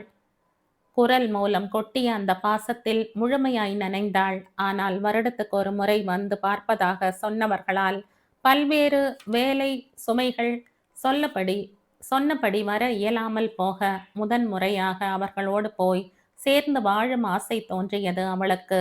அடுத்த முறை அம்மா பேசிய போது அவள் தன் ஆசையை கூற எதிர்முனை மகிழ்ந்து போனது. உன்னோட +2 எக்ஸாம்ஸ் முடிஞ்சதும் நீ கிளம்பி வந்துடு. விசா டிக்கெட்ஸ் எல்லாம் நான் ஏற்பாடு செய்கிறேன். சொன்னபடி 6 மாதத்தில் ஏற்பாடுகள் முடியவும் அவளது பரீட்சைகள் முடியவும் சரியாக இருந்தது. சான் பிரான்சிஸ்கோ விமான நிலையத்தில் அவளை வரவேற்க அப்பாவும் அம்மாவும் அவர்களது வயிற்றில் பிறந்த பெண்ணும் காத்திருந்தார்கள். இவளை கட்டி அணைத்து உச்சி முகர்ந்தார்கள். சகோதரி இவளோடு கரம் கோர்த்து இறுக பிடித்து கொண்டாள். மாளிகை மாதிரி அதில் அவளுக்கென்று சகல வசதிகளும் கூடிய தனி அறை, ஆளை விழுங்கும் நுரை மெத்தையிட்ட கட்டில், சோஃபாக்கள், வார்ட்ரோப் முழுக்க உடைகள். கண்ணீர் பீரிட்டது அவளுக்கு. ஒருவேளை பெற்றெடுத்த அம்மாவும் அப்பாவும் உயிரோடு இருந்திருந்தால் கூட இந்த அளவுக்கு அன்பும் கல்வியும் நல்ல உடையும் வசதியான வாழ்வும் கிடைத்திருக்குமா என்பது சந்தேகம்தான். தொப்புள் கொடி அறுக்காமல் தாய் பாசம் கிடைப்பதற்கு பல ஜென்மங்கள் புண்ணியம் செய்திருக்க வேண்டும். அவள் பெற்ற பெண்ணையும் தத்த பெண்ணையும் தராசு தட்டுகளில் வைத்து நீதி தேவதையின் தராசு போல சமமாய் ஏந்தி பிடிப்பதென்பது எல்லோருக்கும் சாத்தியம் அல்ல. என் நிலையிலும் அந்த தட்டுகள் உயர்ந்து தாழ்ந்ததில்லை. ஒவ்வொரு நொடியும் கடவுளுக்கு நன்றி சொன்னாள் அவள். இந்த அன்பு கிடைக்க வேண்டும் என்பதற்காகத்தான் பிறந்த உடனேயே அத்தனை கஷ்டங்கள் கொடுத்தானா? எங்க அப்பா, அம்மா முகம் கூட எனக்கு நினைவில்லை. நீங்க அவங்கள பார்த்துருக்கீங்களா? ஒரு நாள் சாப்பிடும்போது கேட்டாள். இல்லம்மா, எனக்கு தெரிஞ்ச ஒரு கணவன் மனைவிதான். உங்க அப்பா இருந்த ஜெயில்ல மெடிக்கல் கேம்ப் நடத்தினார். அவங்க தான் உன்னை ஆசிரமத்துல சேர்த்து 4 வருஷம் உனக்கு தேவையான பணம் அனுப்பிட்டு இருந்தாங்க. அவங்க தான் உன்னை பத்தி என்கிட்ட சொன்னது. அவங்க சொன்னதுமே உன்னை தத்தெடுக்கணும்னு நான் முடிவு பண்ணிட்டேன். அவங்களும் சந்தோஷமா என்னை இந்தியாவுக்கு அனுப்பி வச்சாங்க. அப்புறம் நடந்தது தான் உனக்கு தெரியுமே. ஏன் அப்பா அம்மாவை பார்க்கலையேன்னு ஏக்கமா இருக்கா? அதெல்லாம் இல்ல. ஃபோட்டோ கிடைச்சா பார்க்கலாம்னு ஒரு சின்ன ஆசை. எங்க ஃபோட்டோ தரட்டுமா? அம்மா கேட்டதும் அவள் நெகிழ்ந்து போனாள். கண்ணீர் பளபளக்க அவளை அணைத்து கொண்டாள். கடவுள் என் அப்பா அம்மாவை உயிர்ப்பிச்சு தரட்டுமான்னு கேட்டா நான் வேணாம்னுடுவேன். எனக்கு நீங்க போதும். காதருகில் இவள் சொன்னதும் அம்மாவின் கரம் இன்னும் அவளை இறுக அணைத்து கொண்டது. அடுத்த 3 வருட வாழ்க்கை அவர்களது வசந்த காலமாக இருந்தது. ஒவ்வொரு நொடியும் சந்தோஷமும் இனிமையும் நிறைந்த நாட்கள் அவை. சாதாரணமாக அயல்நாட்டு வாழ்க்கையின் துரித ஓட்டத்தில் குழந்தைகளோடு நேரம் செலவழிக்க முடியாது என்பார்கள். ஆனால் அம்மாவும் எத்தனை முக்கியமான வேலைகள் இருந்தாலும் காலையிலும் இரவிலும் கண்டிப்பாக 2 மணி நேரமாவது பெண்களோடு செலவழித்தார்கள். காலையில் சீக்கிரம் எழுந்து பெண்களுடன் உடற்பயிற்சி செய்வார்கள். சிரிக்க சிரிக்க பல்வேறு விஷயங்களையும் காலை சிற்றுண்டியுடன் பரிமாறிக்கொள்வார்கள். சீக்கிரமே வீட்டுக்கு வந்துவிட்டால் டென்னிஸ், பேட்மிண்டன் அல்லது செஸ், கேரம் என்று நிச்சயம் ஏதாவது விளையாடுவார்கள். இரவு டின்னர் அன்று நடந்த சுவையான சம்பவங்களின் பரிமாறலோடு முடிந்த பின் சற்று நேரம் டிவி. அதன் பிறகு அம்மா ஒரு பாட்டு பாடுவாள். அப்பா சிரிக்கவும் சிந்திக்கவும் தினமும் ஒரு குட்டி கதையை சிரிக்க சிரிக்க கூறுவார். 9 மணிக்கு குட் நைட் சொல்லிவிட்டு அவரவர் அறைக்கு சென்ற பிறகு கம்ப்யூட்டரில் வேலை இருந்தால் உட்காரலாம், அல்லது படிப்பு எழுத்து என்று நேரம் போகும். 11 மணிக்கு மேல் கண் விழிக்க கூடாது என்பது அம்மாவின் அன்பு கட்டளை. வாழ்க்கை ஒரு இனிய வரமாய் தோன்றியது. ஒவ்வொரு நொடியும் புதிதாய் பிறந்தாற்போல் ஒரு உற்சாகம், புத்துணர்ச்சி. உலகத்தின் மொத்த சந்தோஷங்களையும் குத்தகைக்கு எடுத்து விட்டாற்போல் ஒரு வாழ்க்கை. படைத்தவனுக்கே பொறாமை ஏற்பட்டிருக்க வேண்டும். வார இறுதியில் உற்சாகமாக விடுமுறையை அனுபவிக்க சென்றிருந்த இடத்தில் அம்மா திடீரென மயங்கி விழ மூவரும் பதறி போனார்கள். என்னம்மா, 3 மாசம் இருந்துட்டு போறேன்னு சொல்லிட்டு இப்போ உடனே கிளம்பிடுங்கிற? ஏன், இந்த வீடு உனக்கு பிடிக்கலையா? அல்லது வசதி இல்லையா? உனக்கு என்ன வேணும்னாலும் சொல்லுமா, தாத்தா ஏற்பாடு பண்ற. இல்ல தாத்தா, மேல் படிப்புக்காக நான் அப்ளை பண்ணி இருந்த கோர்ஸ் கிடைச்சிடுச்சுன்னு அப்பா தகவல் சொல்லி உடனே வந்து ஜாயின் பண்ண சொல்றார். இங்க இருக்கணும்னு எனக்கும் ஆசைதான். ஆனா உடனே போகலன்னா 1 வருஷ படிப்பு வீணாயிடும். அடுத்த வருஷம் கிடைக்குமான்னு தெரியாது. எதுக்கும்மா மேல மேல படிச்சு கஷ்டப்பட்டுக்கிட்டு? ஸ்ரீதர் நல்லா சம்பாதிக்கிறான். படிச்ச படிப்புக்கே உனக்கு நல்ல வேலை கிடைச்சிடும். அப்புறம் என்ன, உங்க 2 பேருக்கும் அந்த பணம் போராதா? பணத்துக்காகவா படிக்கிறோம் தாத்தா? இது என்னோட ரொம்ப கால ஆசை. கண்டிப்பா நான் போய்த்தான் ஆகணும். அடுத்த வருஷம் கண்டிப்பா வந்து உங்களோட 6 மாசம் வேணும்னாலும் இருக்க. சரியா? நந்தனா பிடிவாதம் பிடிக்க பார்த்தசாரதியின் முகம் களை இழந்து வாடிற்று. அடுத்த வருஷம் இந்த கிழமை உசுரோட இருக்கனோ இல்லையோ, முணுமுணுத்தது அவர் வாய். நீங்க 100 வயசுக்கு மேல இருப்பீங்க தாத்தா. வர ஐப்பசியில 80 முடியுது. பசங்கள்லாம் அதை நல்லா கொண்டாடணும்னு ஆசைப்படுறாங்க. அதுக்காச்சும் உங்க அம்மா வருவாளா? நாங்க எல்லாருமே நிச்சயம் வருவோம். கவலையே படாதீங்க. அவ வராட்டி அது என் பிறந்த நாளா இருக்காது, இறந்த நாளாத்தான் இருக்கும்னு அவகிட்ட சொல்லு. என்ன தாத்தா, ஏன் இப்படியெல்லாம் பேசுறீங்க? என்னால வர முடியாட்டியும் அம்மாவை நான் கண்டிப்பா அனுப்பி வைக்கிறேன். போதுமா? சத்தியமா? கிழவர் கையை நீட்ட அவள் ஒரு வினாடி தடுமாறினாள். சத்தியமா என்றபடி அவர் கை மீது கை வைத்தவளின் கரம் லேசாய் நடுங்கியதை கவனித்தான் ஸ்ரீதர். நீ எப்ப புறப்படணும்? நாளைக்கு. அவர் பெருமூச்சு விட்டார். நீ முடிவு செய்த பிறகு நான் தடுக்க மாட்டேன். நல்லாரு. ஆனா உன் சத்தியத்தை மறந்துட மாட்டியே? என் 80வது பிறந்த நாள்ல உனக்கும் ஸ்ரீதருக்கும் கல்யாணம் நடத்தணும்னு ஆசைப்படுறேன். என்னன்னு தெரியல, என் மனசு நல்லா இல்ல நந்தனா. உங்க அம்மாவை ஒரு முறை பார்த்தாதான் அது சரியாகும். வாரத்துக்கு ஒரு முறை எப்படியாவது என் கூட பேசுறவ. நீ வந்து 4 வாரமாவது. ஒரே ஒரு தரம்தான் பேசினா. அதுவும் நான் பேசுறதுக்குள்ள கட் ஆயிடுச்சு. அதுக்கப்புறம் ஃபோனும் பண்ணல. என்னம்மா ஆச்சு? அவளுக்கு என்கிட்ட ஏதாவது கோபமா? நான் எந்த தப்பும் செய்யலையே! அப்புறம் ஏன்?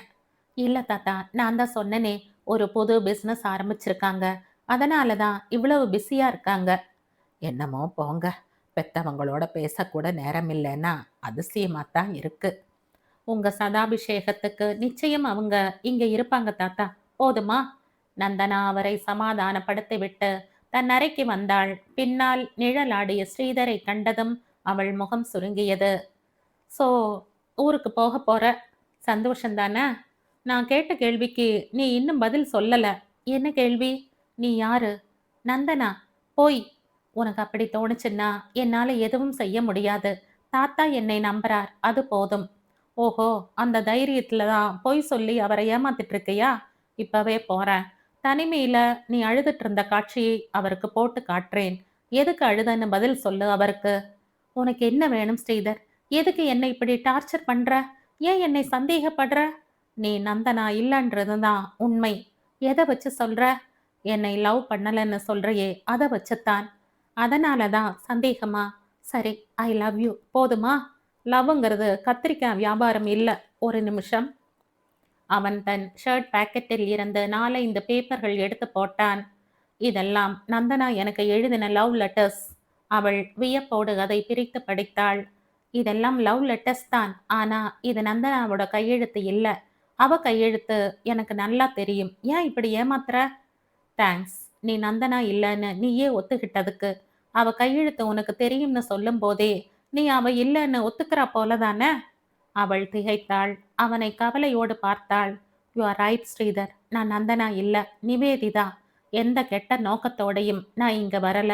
சொல்லப்போனா என்னை இங்க அனுப்பினதே நந்தனாவோட அப்பாதான். ஐ மீன் எங்க அப்பா. அவன் புருவன் சுருக்கி பார்த்தான். 15 வருஷத்துக்கு முன்னால என்னை டிஸ்டன்ட் அடாப்ஷன் எடுத்துக்கிட்டாங்க உங்க அத்தை. +2 முடியற வரை நான் தமிழ்நாட்டில் தான் அவங்க ஆதரவுல ஒரு ஆசிரமத்துல படிச்சு வளர்ந்தேன்.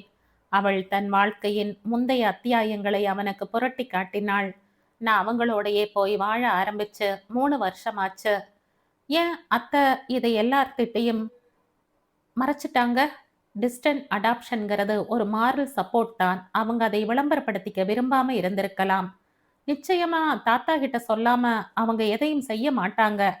நல்ல காரியத்தை தன்னோட இடது கைக்கே தெரியாம செய்யறது தான் சிறந்ததுன்னு சொல்வாங்க. தாத்தா கிட்ட இத மறைச்சது எனக்கு தப்பா தோணல. நான் இதை எப்படி நம்புறது? அவள் ஒரு சீடியை எடுத்து அவனிடம் கொடுத்தாள். சந்தேகமாயிருந்தா இத பார்த்துக்கலாம். நாங்க 4 பேரும் சேர்ந்து கொஞ்சி குலாவின இனிமையான பதிவுகள் இதுல இருக்கு. சரி, நான் இத அப்புறம் பார்த்துக்கிறேன். நந்தனாங்கிற பேர்ல நீ இங்க வர வேண்டிய அவசியம் என்ன? எதுக்காக தனிமையில அன்னைக்கு அழுத? பொண்ணுகிட்ட பேசணும்னு தாத்தா கேட்கும் போதெல்லாம் ஏன் அவரை தடுத்த? ஏன் அத்தையும் மாமாவும் நந்தனாவும் கல்யாணத்துக்கு வரல? யாருக்காவது அங்க ஏதாவது பிரச்சனையா? அவன் படபடவென்று கேட்டதும் அவள் கண்கள் உடைந்தது. டேய் ஸ்ரீதர், இங்க என்னடா செய்யற? ஓஹோ, முறை பெண் நாளைக்கு ஊருக்கு போயிட போறாள்னு உரகறியா? போதும்டா, பாதி ராத்திரியாவது, அவ தூங்கட்டும் விடு. பாட்டியின் குரல் கேட்க அவள் சட்டென கண்களை துடைத்து கொள்ள அவன் அசட்டு சிரிப்போடு பாட்டியை பார்த்தான். சரி, தூங்கு, நாளைக்கு பேசிப்போம் என்றபடி வெளியேறினான். மறுநாள் காலை அவன் அவளை கோயிலுக்கு அழைத்து செல்ல விரும்பிய போது யாரும் தடுக்கவில்லை. கட்டிக்கு போறவன் தானே, போயிட்டு வா என்ற வழி அனுப்பி வைத்தார்கள். காரை அவன் ஓட்ட அருகில் அமர்ந்தாள் அவள். கோயிலுக்கு போகாமல் கடற்கரை சாலையில் காரை நிறுத்திவிட்டு அவளை பார்த்தான். இப்ப சொல்லு மீதி விஷயத்தை. நந்தனாவை நீ விரும்புறியா ஸ்ரீதர்? அல்லது பெரியவங்க வற்புறுத்தலுக்காக அவளை கட்டிக்கிறேன்னு சொல்றியா? இதுக்கு பதில் அப்புறம் சொல்றேன். நீ எதுக்கு நந்தனா பேரை சொல்லிக்கிட்டு இங்க வந்த? அம்மாவால கல்யாணத்துக்கு வர முடியல, அதான். அதுக்கு நந்தனாவையே அனுப்பி வச்சிருக்கலாமே, அதை விட்டுட்டு? அவ உயிரோட இருந்தா தானே வருவா. அவன் அதிர்ந்தான். அவளையே வெறித்து பார்த்தான். என்ன சொல்ற நீ என்றான் நம்பிக்கையின்றி. அவள் பதில் சொல்லாமல் முகத்தை மூடிக்கொண்டு அழ ஆரம்பித்தாள். அவன் சிலை மாதிரி அமர்ந்திருந்தான். அவள் அழுது முடிக்கும் வரை. சத்தியம் பண்ணி கொடு ஸ்ரீதர், இந்த விஷயம் இங்க யாருக்கும் தெரியக்கூடாது. முக்கியமா தாத்தா பாட்டிக்கு. அவங்களால இந்த துக்கத்தை தாங்க முடியாது. எப்படி? அவன் சத்தியம் செய்தபடி கேட்டான். 2 நாள் வார விடுமுறை இனிக்க இனிக்க கழிந்தது. அது ஒரு காட்டுப்பகுதி. அடர்ந்த வனமும் அழகிய அருவிகளும் காட்டாறுகளும் இனிய கானம் இசைக்கும் பறவைகளும் கொடிய குரல் கொடுக்கும் விலங்குகளுக்கும் இடையில் இயற்கையோடு இசைந்து வாழ விரும்புபவர்களுக்காகவே அங்கு காட்டேஜ்கள் கட்டப்பட்டிருந்தன. அங்கு தங்க வேண்டுமென்றால் 6 மாதம் முன்பே பதிவு செய்ய வேண்டும். சமைத்து சாப்பிட கிச்சன் வசதி உண்டு. தேவையான சாமான்களை கையோடு எடுத்து சென்றுவிட வேண்டும். காட்டை சுற்றி பார்க்க வேண்டும் என்றால் போன் செய்துவிட்டு காத்திருந்தால் விஷயம் அறிந்த கைடுடன் பாதுகாப்பான வாகனம் வரும். அவர்களது பாதுகாப்போடு சுற்றி காண்பித்து மறுபடியும் காட்டேஜில் கொண்டு வந்து விட்டுவிட்டு சென்று விடுவார்கள். நகரத்து பரபரப்பில் இருந்து விலகி அந்த கானக சூழலில் கழிந்த ஒவ்வொரு நொடியும் தேன் துளிகளாக நெஞ்சம் இனித்தது. அப்பாவும் பெண்களும் காய்கறி நறுக்கி தர விலாசினி காரசாரமான தென்னிந்திய சமையல் செய்தாள். அருவியில் போதும் போதும் என்கிற வரை குளித்தார்கள். பேட்மிண்டன், டென்னிஸ், செஸ் எல்லாவற்றையும் விலக்கிவிட்டு கண்ணாமூச்சி, ஆடு புலியாட்டம், தாயக்கட்டம் என்று சொந்த மண்ணின் விளையாட்டுக்களை கூச்சலும் கும்மாளமுமாய் விளையாடினார்கள். வீடியோ கேமராவால் இயற்கை காட்சிகளை படம் பிடித்தாள் நந்தனா. அம்மாவோடு சேர்ந்து சாப்பாட்டு மேஜையில் எல்லா உணவு பாத்திரங்களையும் எடுத்து வைத்தாள் நிவேதிதா. ஏதோ மறந்துட்டேன்னு தோணிட்டே இருந்தது. என் மாத்திரைகளைத்தான் எடுத்துட்டு வர மறந்துட்டேன், அவளிடம் சொன்னாள் விலாசினி. சரியா போச்சு. என்னம்மா நீங்க? அதில்ல முக்கியம். இப்ப என்ன செய்ய? பரவாயில்ல விடு, 2 நாள் தானே, ஒன்றும் ஆகாது. நான் அப்பா கிட்ட சொல்றேன், அவர் ஏதாவது ஏற்பாடு செய்வார். இது இந்தியா இல்ல நிவேதிதா. இங்கெல்லாம் நம்ம இஷ்டத்துக்கு எங்க வேணா மெடிசன் வாங்க முடியாது. அதுவும் டாக்டர் பிரிஸ்கிரிப்ஷன் இல்லாம ஒரு தலைவலி மாத்திரை கூட வாங்க முடியாது. அப்பா கிட்ட சொன்னா இந்த கேம்பையே கேன்சல் பண்ணிட்டு உடனே வீட்டுக்கு போகலாம்னு கிளம்பிடுவார். அதான் நானும் சொல்றேன், போயிடலாமே. 6 மாசம் முன்னால பதிவு பண்ணி ஆசையா வந்திருக்கோம். என் டயபெட்டிக், பிபி, கொலஸ்ட்ரால் எல்லாம் நார்மலா தான் இருக்கு. 2 நாள்ல எதுவும் ஆயிடாது. திரும்பி போனதும் முதல் வேலையா டாக்டரை பார்த்துட்டு மெடிசன் எடுத்துக்கிற, சரியா? அம்மா சொல்ல அவளும் 2 நாள் தானே என்ற நினைப்பில் கவலையை உதறிவிட்டு உற்சாகமானாள். அந்த 2 நாட்களின் சந்தோஷமும் வாழ்நாள் முழுவதும் மறக்க முடியாத அளவுக்கு நினைவுகளில் தங்கி போயிற்று. அடுத்த நாள் மாலை அங்கிருந்து கிளம்பினார்கள். அம்மா, மறக்காம டாக்டரை பார்த்துடுங்க, கல்லூரிக்கு கிளம்புவதற்கு முன் சொல்லிவிட்டு போனாள் நிவேதிதா. முதல் நாளே மருத்துவரிடம் அப்பாயின்மெண்ட் வாங்கி இருந்ததால் குறிப்பிட்ட நேரத்துக்கு கிளம்பினாள் விலாசினி. மேடான இடத்தில் இருந்து வீட்டில் இருந்து அழகிய சரிவாக இருபுறமும் புல்வெளிகளோடு கூடிய பாதை அமைக்கப்பட்டு அதன் முடிவில் மிகப்பெரிய கேட் இருந்தது. பூச்செடிகளின் மீது நீர் ஊற்றி கொண்டிருந்த நந்தனாவிடம் கேட்டை திறக்க சொல்லிவிட்டு காரை ஸ்டார்ட் செய்தாள் விலாசினி. கேட்டுக்கு அருகில் சென்று அதை திறந்துவிட்டு திரும்பிய நந்தனா திகைத்தாள். கார் மிக வேகமாக சரிவில் இறங்கிக் கொண்டிருக்க உள்ளே அம்மாவை காணவில்லை. பாதி கேட் திறந்த நிலையில் அவள் சுதாரித்து கொண்டு நகர்வதற்குள் வேகமாக வந்த கார் அவள் மீது மோதியது. கேட்டுக்கும் காருக்கும் இடையில் மாட்டிக்கொண்டு நசுங்கியவளை ரத்தம் ஆறாக பெருக்கெடுத்து ஓடியது. ஐசியூவுக்கு வெளியே பரிதவிப்போடு காத்திருந்தார்கள். அப்பாவும் நிவேதிதாவும். அழுது சிவந்து வீங்கி போயிருந்தது. கண்ணும் முகமும் யாருக்காக அழுவது என்று புரியாத நிலையில் இருந்தார்கள் இருவரும். போஸ்ட்மார்ட்டம் முடிந்து பிணவரையில் காத்திருக்கும் பெண்ணின் உடலை பெற்று இறுதி காரியம் செய்யும் திராணியின்றி பைத்தியம் பிடித்தாற்போல் அமர்ந்திருந்த அப்பாவின் தோளை தொட்டாள் நிவேதிதா.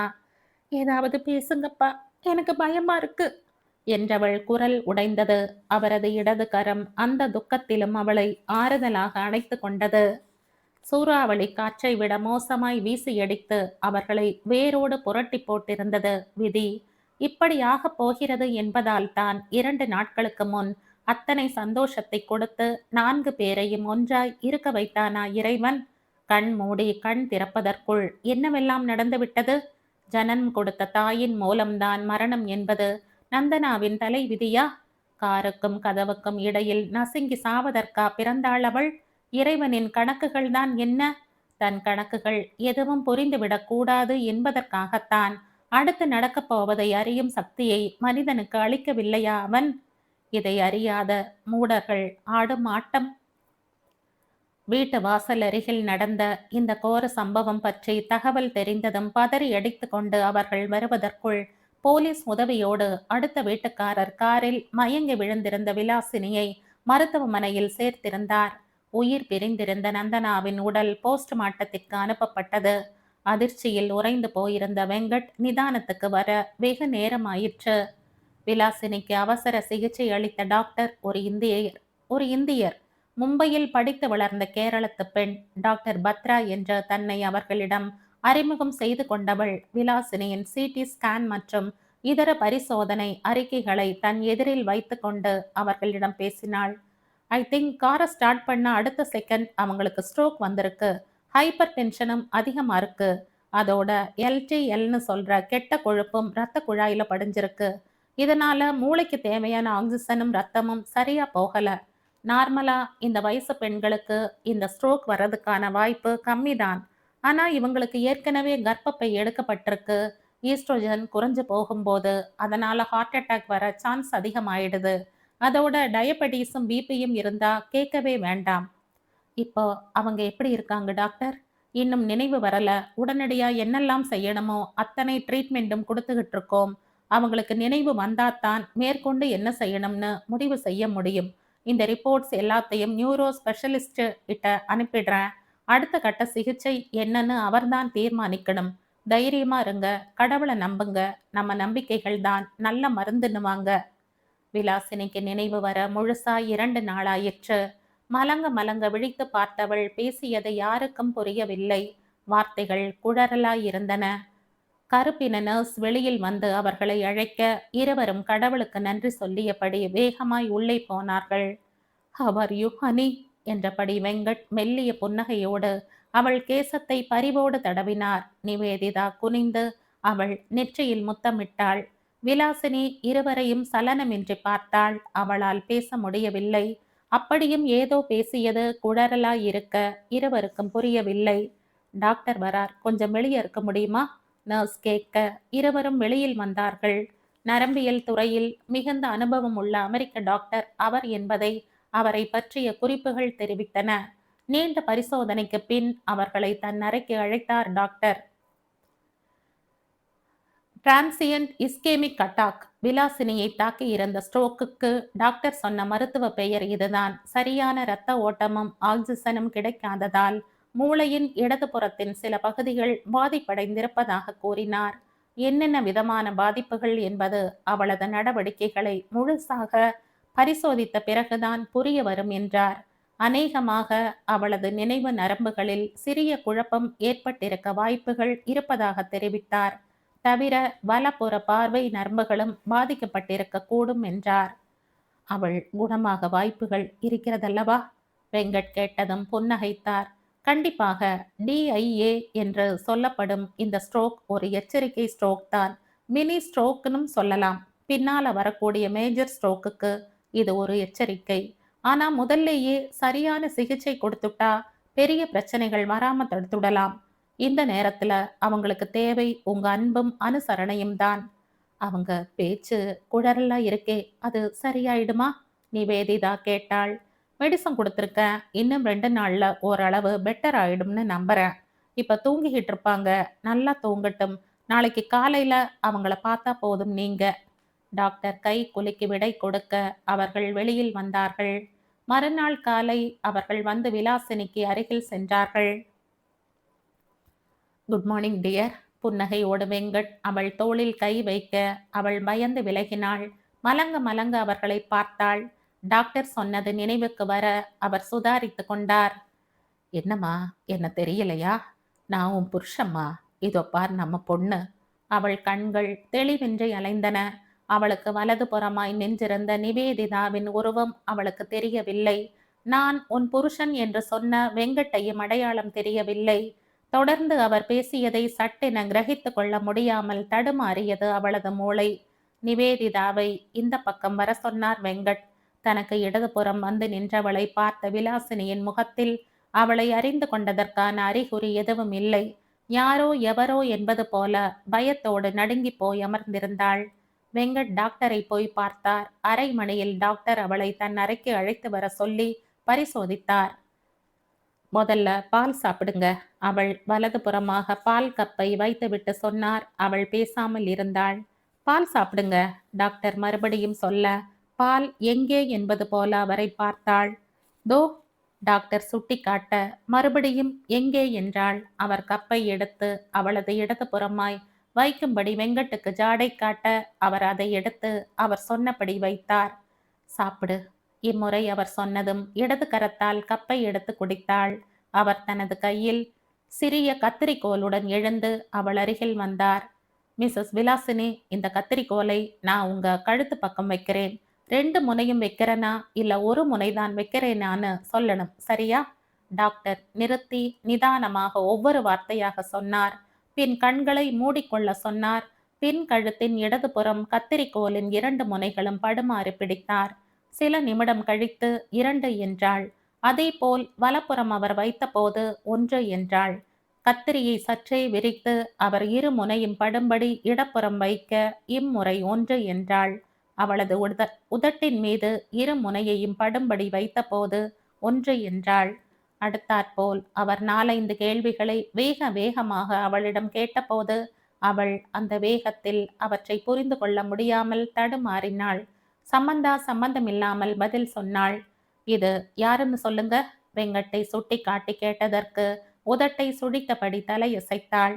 இது நிவேதிதாவை காட்டி கேட்க அதற்கும் உதட்டு சுழிப்புதான் பதிலாக கிடைத்தது. உங்க பேர்? விலாசினி. டாக்டர் புன்னகைத்தார். ஓகே, இது என்ன கலர்னு சொல்லுங்க பார்ப்போம்.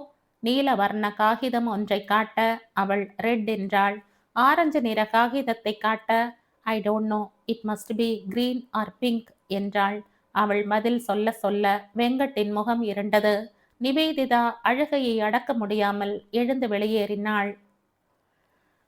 எல்லாமே விசித்திரமாயிருந்தது. இரத்த குழாயில் கெட்ட கொழுப்பு படிந்து இரத்த ஓட்டத்தின் வேகம் குறையும் போது மாரடைப்போ அல்லது பக்கவாதமோ தாக்கும் என்று தெரியும். ஆனால் விலாசினிக்கு ஏற்பட்டிருந்த இந்த தாக்குதல் விசித்திரமான விளைவுகளை ஏற்படுத்தியிருந்தது. நேருக்கு நேர் நிற்கும் புருஷனை அவளுக்கு அடையாளம் தெரியவில்லை. ஆனால் அவனது இளவயது புகைப்படத்தை காட்டி டாக்டர் கேட்டபோது என் கணவர் என்று அவள் சொன்னபோது அழுவதா சிரிப்பதா என புரியாமல் பார்த்தார் வெங்கட். 2 நாள் முன்பு கழித்த விடுமுறை சந்தோஷம் அவள் நினைவில் இல்லை. ஆனால் என்றோ நடந்த சம்பவத்தை நினைவுபடுத்தினால் புரிந்து கொண்டு ஆமாம் என புன்னகைத்தாள்.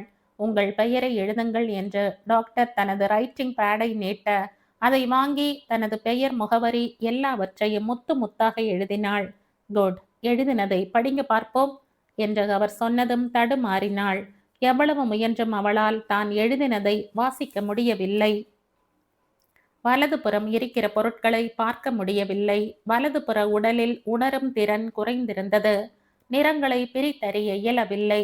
வேகமாய் பேசினால் புரியவில்லை. வேகமாய் கேள்வி கேட்டால் பதில் சொல்வதில் தடுமாற்றம். சமீபத்திய நிகழ்வுகள் எதுவும் நினைவில் இல்லை. எழுத தெரிகிறது, ஆனால் எழுதியவற்றை படிக்க தெரியவில்லை.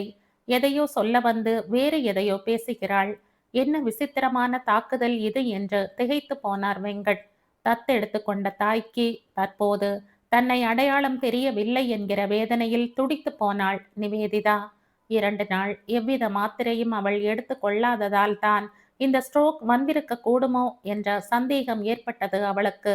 மாத்திரை கொண்டு வர மறந்துவிட்டது, அப்பாவுக்கு தெரிய வேண்டாம் என்று அவள் சொன்னதை மறுத்து அவரிடம் சொல்லி இருந்தால் ஒருவேளை அம்மாவுக்கு இந்த நிலை ஏற்பட்டிருக்காதோ? குற்ற உணர்வில் அவள் மனம் புழுங்கியது. விலாசினியை நர்ஸ் அழைத்து சென்றதும் தனது சந்தேகத்தை டாக்டரிடம் கேட்டாள் அவள். 2 நாள் மாத்திரை எடுத்துக்கலையா? வெங்கட் அதிர்ச்சியோடு அவளை பார்த்தார். உங்ககிட்ட சொல்லிடலாம்னு நான் சொன்னப்போ அம்மா பிடிவாதமா தடுத்துட்டாங்க. நீங்க கேம்பை கேன்சல் பண்ணிடுவீங்கன்னு சொல்லக்கூடாதுன்னுட்டாங்க. இவ்வளோ விபரீதமாகும்னு நானும் நினைக்கலை. ஐ எம் சாரிப்பா. No problem. மாத்திரை எடுக்காதது ஒரு கூடுதல் காரணம்தான். சமீப காலமா அவங்க மெடிக்கல் செக்கப் எதுவுமே எடுத்துக்கலன்னு நினைக்கிறேன். ஹைப்பர் டென்ஷன் அதிகமாகி இருக்கு. குளுக்கோஸ் லெவலும் எகிரி இருக்கு. ஏற்கனவே அவங்க எடுத்துட்டு இருக்கிற மெடிசனோட டோசேஜ் போராது. டாக்டரை பார்த்து செக்கப் பண்ணிட்டு இருந்தா டோசேஜ் மாற்றி ப்ரெஸ்கிரைப் பண்ணி இருப்பாங்க. எஸ் டாக்டர், 2 பேருக்குமே வேலை சுமை அதிகம். டாக்டர் கிட்ட அப்பாயின்மெண்ட் வாங்க கூட மறந்துடும். இந்த வாரம் அடுத்த வாரம்னு அப்படியே 7-8 மாசம் ஓடி போயிடுச்சு. நடந்தது எதையும் இனி சரி செய்ய முடியாது. இனிமே நடக்க வேண்டியதை பார்த்துக்கிறது தான் பெட்டர். நல்ல சிகிச்சை அளிக்க எங்களால முடியும். அவங்களை மனோரீதியா குணப்படுத்துற சக்தி உங்ககிட்ட தான் இருக்கு. உங்க மாரல் சப்போர்ட் இருந்தா அவங்களால இந்த நினைவு குழப்பங்கள்ல இருந்து மீள முடியும். கொஞ்சம் கொஞ்சமா அவங்களால நார்மலுக்கு வர முடியும். முழுக்க நார்மல் ஆகாட்டியும் முக்கால் வாசியாவது சரியாகும். கடவுளோட அருள் இருந்தா பரிபூரண குணமும் ஏற்படலாம். He is the doctor of doctors. Doctor ஆறுதல் சொன்னார். தனது உதவியாளர்களை அழைத்து விலாசினிக்கு அளிக்கப்பட வேண்டிய சிகிச்சைகள், பிசியோதெரப்பிகள், மருந்து மாத்திரை விவரங்கள் அனைத்தையும் தெளிவாக கூறி அனுப்பினார். 10 நாள் இங்க ட்ரீட்மெண்ட் எடுத்துக்கட்டும். அதுக்கப்புறம் பிசியோதெரப்பியை வீட்லயே கொடுத்தா போதும். பழைய விஷயங்களை அவங்க கிட்ட நிறைய பேசுங்க. நடுவுல சமீபத்திய விஷயங்களையும் குடும்ப போட்டோ ஆல்பம்ஸ் காட்டுங்க. நிறைய அன்பு காட்டுங்க. நீங்களே ஆச்சரியப்படுற அளவுக்கு அவங்க கிட்ட முன்னேற்றம் தெரியும். Thank you doctor. இந்த முன்னேற்றம் குறைஞ்சது எவ்வளோ நாள்ல கிடைக்கும்? 6 மாசத்துல இருந்து 1 வருஷத்துக்குள்ள அநேகமா she will be all right. Doctor புன்னகைத்தார். அப்பாவும் பெண்ணும் மாறி மாறி அருகில் இருந்து பார்த்து கொண்டார்கள். நான் யார் என தோன்றுகிறது? தினமும் அவளிடம் கேட்பார். ஒன்று டாக்டராக இருக்க வேண்டும் அல்லது ஏதேனும் சமூக சேவை ஆர்வலராக இருக்க வேண்டும். இந்த பெண் நிவேதிதாவை காட்டி கேட்பார். நர்ஸாக இருக்கலாம். ஆனால் ஏன் சீருடை அணியவில்லை? நிவேதிதா அப்பாவை துக்கத்துடன் பார்க்க அவர் கண்களாலேயே அவளுக்கு ஆறுதல் சொன்னார். 10 நாள் ஆஸ்பத்திரி வாசத்திற்கு பின் வீட்டுக்கு கிளம்பிய போது அவள், நான் ஏன் உங்களோடு வர வேண்டும் என்று முரண்டு பிடித்தாள். எப்படியோ சமாளித்து ஒரு வழியாய் அவளை வீட்டுக்கு அழைத்து வருவதற்குள் அப்பாடா என்றாகிவிட்டது. வீட்டை கார் நெருங்கும் போது வெங்கட்டின் இதய துடிப்பு அதிகரித்தது. கேட்டுக்கருகில் நந்தனா ரத்தம் பெருக கிடப்பது போல் தோன்ற ஒரு வினாடி கண்களை இறுக மூடிக்கொண்டார். விலாசினிக்கு மெல்ல மெல்ல ஞாபகங்கள் மீளும்போது நந்தனாவை பற்றி விசாரித்தால் என்ன சொல்ல போகிறோம் என்று நினைத்த போது துயரம் பீரிட்டது. கவலையில் மனச்சுமை அதிகரித்தது. கார் கேட்டை கடந்து போர்ட்டிகோவில் வந்து நிற்க விலாசினி கதவை திறந்து கொண்டு இறங்கி சர்வ சாதாரணமாக உள்ளே சென்றாள். இந்த வீடு உனக்கு நினைவிருக்கா விலாசினி? ஏன் வீட்டை நான் ஏன் மறக்கணும்? அவள் திருப்பி கேட்டதும் அயர்ந்துதான் போனார் அவர். அவளது மூளையில் எந்தெந்த நினைவுகள் அழிந்தது, எது அழியவில்லை என்பது மர்மமாயிருந்தது. அவளது ஒவ்வொரு நடவடிக்கைகளுக்கும் தான் அந்த மர்ம முடிச்சுகளை ஒவ்வொன்றாய் அவிழ்க்கும் போலும். புருஷனை இப்போது தெரியவில்லை. ஆனால் அவனது இளவயது உருவம் நினைவில் இருக்கிறது. வீட்டை நினைவு வைத்திருக்கிறாள். இதே வீட்டில் 3 வருடமாய் வளைய வரும் நிவேதிதாவை நினைவில் இல்லை. எல்லாமே வியப்பாகவும் விசித்திரமாகவும் இருந்தது. இது ஒரு எச்சரிக்கை ஸ்ட்ரோக் தான். போஸ்டீரியர் செரிபிரல் ஆர்டரி இரத்த குழாயில் இரத்த ஓட்டம் சில வினாடிகளுக்கு தடைப்பட்டதால் அதன் மூலம் மூளையில் இரத்தம் பெற்று கொண்டிருந்த சில பகுதிகள் பாதிப்படைந்துள்ளது. குறிப்பா இந்த இரத்த குழாயில இரத்த ஓட்டம் தடைப்பட்டா வலப்புற பார்வை பாதிக்கப்படும். ஞாபக குழப்பம், கான்ட்ரோலேட்டரல் சென்சரி லாஸ், அடையாள குழப்பம், நிறக்குழப்பம், இப்படி விசித்திரமான குழப்பங்கள் ஏற்படும். ஆனா இதெல்லாமே தற்காலிகம்தான். அந்த நம்பிக்கையோட அவங்களுக்கு உங்க மாரல் சப்போர்ட்டை கொடுங்க. டாக்டர் சொன்னதை அவர் நினைத்து பார்த்தார். அவளை பழைய நிலைக்கு கொண்டு வருவதுதான் இப்போதைக்கு தன்னுடைய தலையாய பணி என நினைத்தார். தனது பிசினஸ் தொடர்பான முக்கியமான பொறுப்புகளை நம்பகமான ஒரு அதிகாரியின் வசம் ஒப்படைக்க முடிவு செய்தார். இது குறித்து அந்த அதிகாரியோடு பேசிக் கொண்டிருக்கும் போதுதான் விலாசினியின் மூத்த அண்ணனிடமிருந்து பிள்ளைக்கு கல்யாணம் என்ற நல்ல செய்தியோடு தொலைபேசி வந்தது. விலாசினிக்கு ட்ரை பண்ணா எடுக்கவே இல்லையே, வெளியில போயிருக்கா, செல்போனை மறந்து விட்டுட்டான்னு நினைக்கிறேன். எப்ப வருவா? 4-5 மணி நேரமாகும்னு நினைக்கிறேன். அப்பா பேசணும்னு ஆசைப்படுறார். வந்ததும் அவளை பேச சொல்றீங்களா? கண்டிப்பா. கல்யாணத்துக்கு எல்லாரும் கண்டிப்பா வந்துடணும். என்னால அமெரிக்காவுக்கு வந்து நேர்ல கூப்பிட முடியாது. உங்களை எல்லாம் பார்த்தே 10-12 வருஷத்துக்கு மேல ஆகுது. அதனால கண்டிப்பா எல்லாரும் வந்தா நாங்க ரொம்ப சந்தோஷப்படுவோம். நிச்சயமா வரோம். போனை வைத்தவர் முகத்தில் கவலையும் யோசனையும் படர்ந்தது. நிவேதிதாவை அழைத்து தன் கவலையை பகிர்ந்து கொண்டார். 3 வருஷமா உங்க அம்மாவோட இருக்க. அவ எப்படி பேசுவா சிரிப்பான்னு பார்த்திருப்ப. இன்னைக்கு தாத்தா கிட்ட உங்க அம்மா மாதிரி நீதான் பேசணும் நிவேதிதா. நானா? அவள் பயந்தாள். நீதான் பேசணும், உன்னால முடியும். அவர் நம்புவாரா?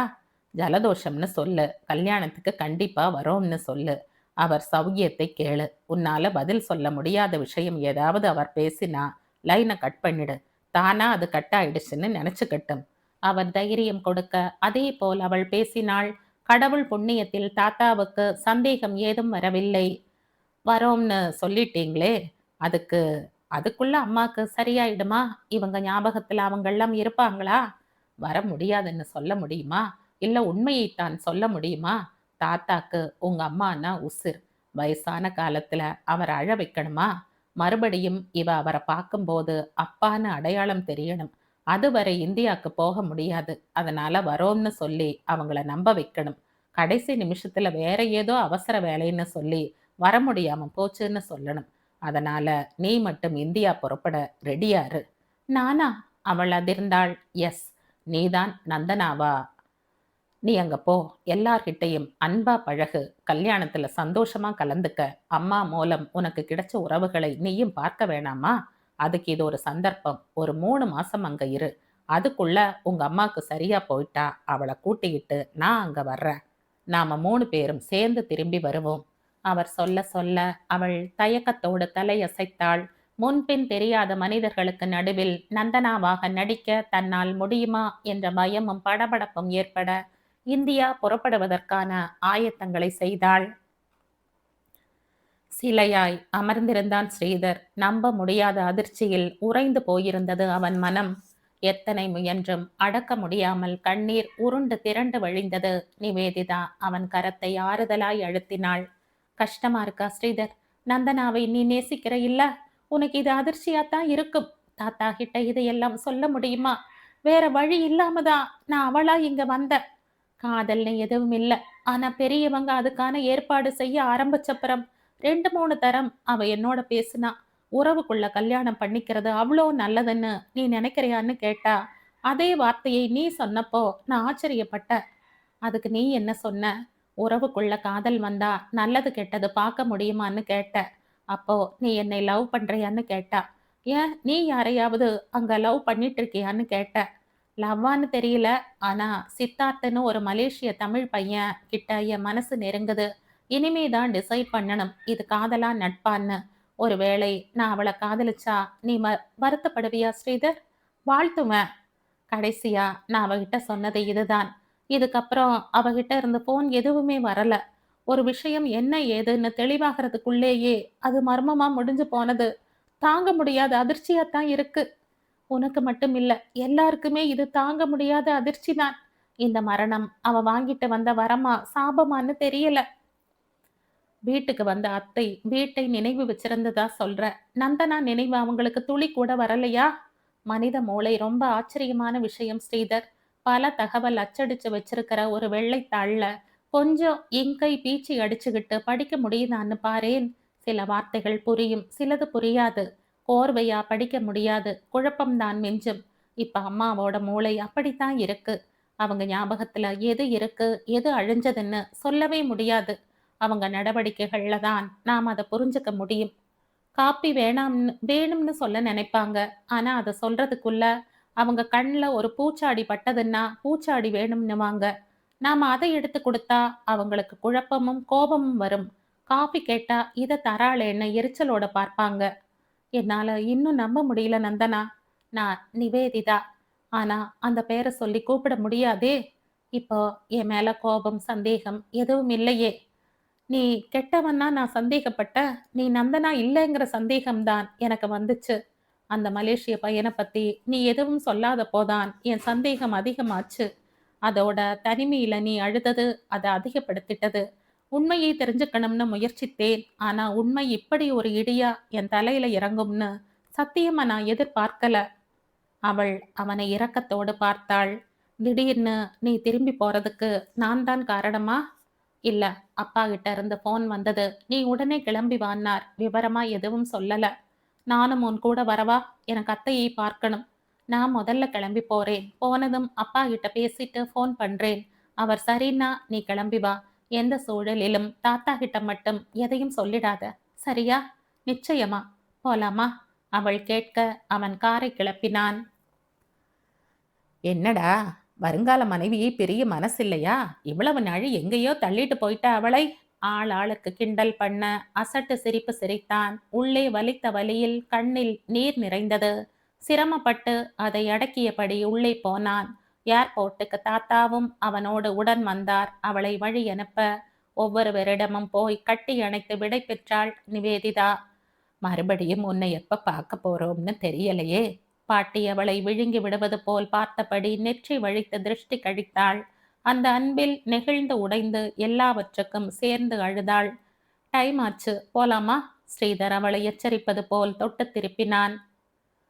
வெங்கட் தனது காரை அந்த அழகு நிலையத்தின் முன் நிறுத்தினார். அதன் உரிமையாளரிடம் சில நிமிடங்கள் ஏதோ பேசினார். 1 மணி நேரம் கழித்து அவர் வெளியில் வந்தபோது கணிசமாய் 15 வயது குறைந்திருந்தது. விலாசினியால் இப்போது தன்னை அடையாளம் கண்டு கொள்ள முடியும் என்று தோன்றியது. 10 நாள் முன்பு தங்களது கல்யாண ஆல்பத்தை அவளிடம் காட்டிய போது அவள் முகத்தில் சந்தோஷம் சுடர்விட்டது. அதன் பிறகு நந்தனாவின் குழந்தை பருவம் அவளை இடுப்பில் வைத்து கொண்டு எடுத்திருந்த புகைப்படங்களை பார்த்ததும், ஐயோ, என் நந்து எவ்வளோ அழகா இருக்கா பாருங்க என்று வியந்தவள் 10 வயது நந்தனாவை அடையாளம் தெரியாமல், யார் இந்த பொண்ணு என்று கேட்டாள். வெங்கட் நிறைய யோசித்தார். மெல்ல மெல்ல அவளை குணப்படுத்தி விடலாம் என்ற நம்பிக்கை ஏற்பட்டது அவருக்கு. அதன் முதல் கட்டமாகத்தான் அவர் அழகு நிலையத்துக்கு சென்று தன்னை இளமைப்படுத்தி கொண்டது. மிகுந்த படபடப்போடு வீட்டுக்கு வந்தவர் காரை பார்க் பண்ணிவிட்டு உள்ளே வந்த சற்று நேரத்தில் ஓடி வந்து அவரை இறுக அணைத்து கொண்டாள் விலாசினி. வந்துட்டீங்களா, வந்துட்டீங்களா என்று அவள் உதடுகள் முணுமுணுத்தது. வெங்கட் அவள் தலையை தடவி கொடுத்தார். அவளை கட்டிலில் உட்கார வைத்து தனது சமீபத்திய புகைப்படத்தை அவளிடம் காட்டினார். அதை பார்த்தவள் முகம் சுருங்கியது. யார் இவர்? டாக்டர் மாதிரியும் தெரியல, என்ன தொட்டு தொட்டு பேசுறார், நம்ம வீட்டுக்குள்ளேயே சுத்தி சுத்தி வரார். இந்த ஆள் போட்டோவை எதுக்கு காட்டுறீங்க? அவள் கேட்க வெங்கட் புன்னகைத்துவிட்டு கம்ப்யூட்டரை ஆன் பண்ணினார். கோப்பு ஒன்றை கிளிக் செய்ய திரையில் அவரது பழைய புகைப்படம் தெரிந்தது. இது யார்னு தெரியுதா? நீங்க தான். ஒரு நிமிஷம் அவர் திரையின் முன் அமர்ந்து மவுஸை இயக்கி அந்த புகைப்படத்தில் சில மாற்றங்களை அவள் கண் முன்பாகவே செய்ய, புகைப்படத்தில் இருந்த அந்த இளமையான வெங்கட் மெல்ல மெல்ல முதுமைக்கு மாறியது. அவள் இமைக்காமல் அதையே பார்த்தாள். இது யாருன்னு தெரியுதா? இதுவும் அதுவும் இதுவும் ஒண்ணுன்னு புரியுதா? எப்படி? உன்னை கண்ணாடியில பார். அவள் ட்ரெஸ்ஸிங் டேபிள் முன் நின்று பார்த்தாள். இது நீதானா? ஆ, அப்ப இது? அவர் அவளது சமீபத்திய புகைப்படத்தை காட்டினார். நான் தான். அப்போ இது? அவர் அவளது பழைய புகைப்படத்தை காட்டினார். நான் தான். இந்த படத்துக்கும் இதுக்கும் எவ்வளவு வித்தியாசம் பாரு. நீ கூடத்தான் யாரோ மாதிரி ஆயிட்ட. வயசு ஆகலையா எனக்கு? கரெக்ட். இந்த வெங்கட்டுக்கும் வயசானா இப்படித்தானே இருப்பான். அப்படின்னா இவ்வளவு நாள் எங்கூட இருந்தது நீங்க தானா? நானே தான். நீ வேணா பார், இன்னும் 10 நாள்ல எனக்கு கொஞ்சம் கொஞ்சமா வயசாகி இப்படி ஆயிடுவேன். இப்போ தலைக்கு டை அடிச்சிருக்கேன், அது மெது மெதுவா வெளுத்துடும். தலைக்கு டை அடிச்சிருக்கேன், அது மெது மெதுவா வெளுத்துடும். நான் நம்புறேன். அவள் அவரை விழுங்குவது போல பார்த்தாள். கண் கலங்கியது. தனக்கு என்ன ஆகிவிட்டதென்ற குழப்பமும் தயக்கமும் மேலிட முகத்தை மூடிக்கொண்டு அழுதாள். முதல் முறையாக அவளது அழுகை சந்தோஷத்தை ஏற்படுத்தியது. அழுகை அவளது முன்னேற்றம். சற்று பொறுத்து கண்ணை துடைத்து கொண்டு நிமிர்ந்தவள், என்ன காட்டினீங்க? உங்களை காட்டினீங்க. நந்தனாவை இன்னும் காட்டலையே, அவ எங்க இருக்கா? அவள் கேட்டதும் அவர் இதயம் ஒரு வினாடி நின்றது. இதற்கு என்ன சொல்வது என புரியாமல் தடுமாறினார். நானும் வந்ததுல இருந்து பாக்குறேன், இந்த வீட்டுல நம்ம 2 பேரை தவிர வேற யாரும் இல்ல. நந்தனா எங்க? அவர் அவளையே ஒரு வினாடி பார்த்தார். நீ ஏன் கெஸ் பண்ண நந்தனா எப்படி இருப்பான்னு? அவள் விழித்தாள். சரி, இப்போ நான் 4-5 போட்டோ காட்டுறேன், அதுல நந்தனாவை உனக்கு அடையாளம் தெரியுதா பார். அவர் நந்தனாவின் சிநேகிதிகள் 4-5 பேரின் புகைப்படத்தை காட்ட அவள் உதட்டை பிதுக்கினாள். தெரியல, நீங்களே சொல்லுங்க. அவர் அந்த புகைப்படங்களை அடுக்கி எடுத்து வைத்தார். இவங்க யாரும் நந்தனா இல்ல. பின்ன காட்டுற. அவர் எழுந்து சென்று அலமாரியில் இருந்து வேறொரு ஆல்பம் எடுத்து வந்தார். இது முழுக்க நந்தனாவோட போட்டோஸ் தான் இருக்கு, ஆசை தீரப்பாரு. அவளிடம் கொடுத்தார். அவள் முகம் மலர அதை பிரித்தாள். அதில் இருந்த அத்தனை புகைப்படங்களிலும் விதவிதமான உடைகளில் சிரித்து கொண்டிருந்தாள் நிவேதிதா. நிவேதிதா அப்பாவையே பார்த்தாள். சான் பிரான்சிஸ்கோ நகர சாலைகளில் கார் வழுக்கிக் கொண்டு ஓடியது. ஏன்பா அப்படி சொன்னீங்க? இனி நீ மட்டும்தானே எங்க பொண்ணு? அவள் கண்ணீரோடு அவரை பார்த்தாள். நீங்க சொன்னதும் அவங்க நம்பிட்டாங்களா நான் தான் நந்தனான்னு? ஆஸ்பத்திரியிலேயும் வீட்டுக்கு வந்ததும் என்னை கவனிச்சுக்கிட்டது நந்தனா தானான்னு கேட்டவ உன் போட்டோஸ்க்கு மொத்தமா கொடுத்தா. உன்னை பார்க்கணும்னு துடியா துடிக்கிறா. அதனால தான் உன்னை உடனே வர சொன்னேன். இது ஒரு வார்னிங் ஸ்ட்ரோக் தான்ப்பா. நாம நல்ல ட்ரீட்மெண்ட்டும் கொடுத்துருக்கோம். இப்ப அவங்க கிட்ட நல்ல முன்னேற்றமும் தெரியுது. போக போக அவங்க ஞாபக சக்தி கூடும்போது நான் நந்தனா இல்ல நிவேதிதான்னு புரிஞ்சிடும். அப்போ நந்தனா எங்கேன்னு கேட்டா எவ்வளவு நாளைக்கு அவங்கள ஏமாத்த முடியும்? நந்தனாவோட ஞாபகமே அவளுக்கு வர வேண்டாம்ங்கிறது தான் என்னோட பிரார்த்தனை. தன்னோட கார் மோதித்தான் தன் பொண்ணு செத்து போயிட்டான்னு தெரிஞ்சா நிச்சயம் அவ ஹார்ட் நின்னு போயிடும். எல்லா துக்கமும் என்னோட போகட்டும்னு தான் நந்தனாவோட போட்டோஸ், பொருட்கள், உடைகள், விசிடிக்கள் எல்லாத்தையும் எடுத்து மறைச்சு வச்சுட்டேன். அவ ஞாபகத்துல இப்போ மிஞ்சி இருக்கிறது அவளோட பேர் மட்டும்தான். அந்த பேருக்குரிய உருவம் உன்னோடது. நல்லதை மட்டும் நாம அவளுக்கு நினைவுபடுத்தினா போதும். வேதனைகளையும் சோகங்களையும் விட்டுடலாம். என்ன சொல்ற? அவள் துக்கத்தோடு அவர் தோளில் சாய்ந்து கொண்டாள். நிவேதிதான்ற ஒரு பெண்ணை டிஸ்டன்ட் அடாப்ஷன் எடுத்துக்கிட்டதோ, அவ 3 வருஷமா தங்களோட இருந்ததோ எதுவுமே சுத்தமா அவ ஞாபகத்துல இல்ல. அதனால அவள பொறுத்தவரை நீதான் இப்ப நந்தனா. இப்ப மட்டும் இல்ல, இனி எப்பவுமே நீதான் நந்தனா. திரும்ப திரும்ப ஒரு பொய்யை சொல்லிக்கிட்டு இருந்தா ஒரு கட்டத்துல அது உண்மையாயிடும். இதுவும் உண்மையாகும். இந்த உண்மையாவது தீர்க்காயுளோட இருக்கட்டும். அவர் கண்ணீரை துடைத்து கொண்டார். கார் வீட்டை நெருங்கியதும் கேட்டுக்கு அருகில் நின்றபடி நந்தனா கை அசைத்து வரவேற்பது போல் தோன்ற அவள் உடல் குலுங்க அப்பாவின் கரம் அவளை ஆறுதலாய் அணைத்து கொண்டது. கண்ணாடி சுவர்களுக்கூடே வீட்டின் உட்புறம் அழகாய் தெரிந்தது. சோஃபாக்களும் அலங்கார விளக்கும் ஷோகேஸ் பொம்மைகளும் வழக்கம் போல உற்சாகத்தை அளிக்கவில்லை. நெஞ்சுக்குள் ஏதோ ஒருவித படபடப்பு அதிகரிக்க காரை விட்டிறங்கினாள். கார் சத்தம் கேட்டதும் ஓடி வந்த அம்மா அவளை பாய்ந்து வந்து அணைத்து கொண்டாள். வந்துட்டிய நந்தனா? எங்க போயிட்ட நீ என்னை விட்டுட்டு? அவள் அப்பாவை பார்த்தாள். இந்தியாக்கு. அவர் பதில் சொல்ல அவள் சட்டென திரும்பி அவரை பார்த்தாள். இந்தியாக்கா? எதுக்கு? சொல்றேன், முதல்ல அவ குளிச்சுட்டு சாப்பிடட்டும். அவள் தன் அறைக்கு சென்றாள். துக்கம் சந்தோஷம் எல்லாம் நன்றாக கலந்து கண்ணீராய் வெளிப்பட கரைந்து அழுதாள். நந்தனாவின் சகல அடையாளங்களும் அந்த வீட்டில் இருந்து அழிக்கப்பட்டிருந்தது. மனசை பெரும் பாரமாய் அழுத்தியது. எத்தனை வேதனையோடு இதை செய்திருப்பார் அப்பா என்ற எண்ணம் அதைவிட வேதனையாயிருந்தது. கதவு தட்டப்பட ஓசையில் கண்ணை துடைத்து கொண்டு எழுந்தாள் அவள். நினைச்ச நீ அழுதுட்டு தான் இருப்பேன்னு. இத பார் நந்து, இனி இந்த வீட்டுல யாரும் அழவே கூடாது.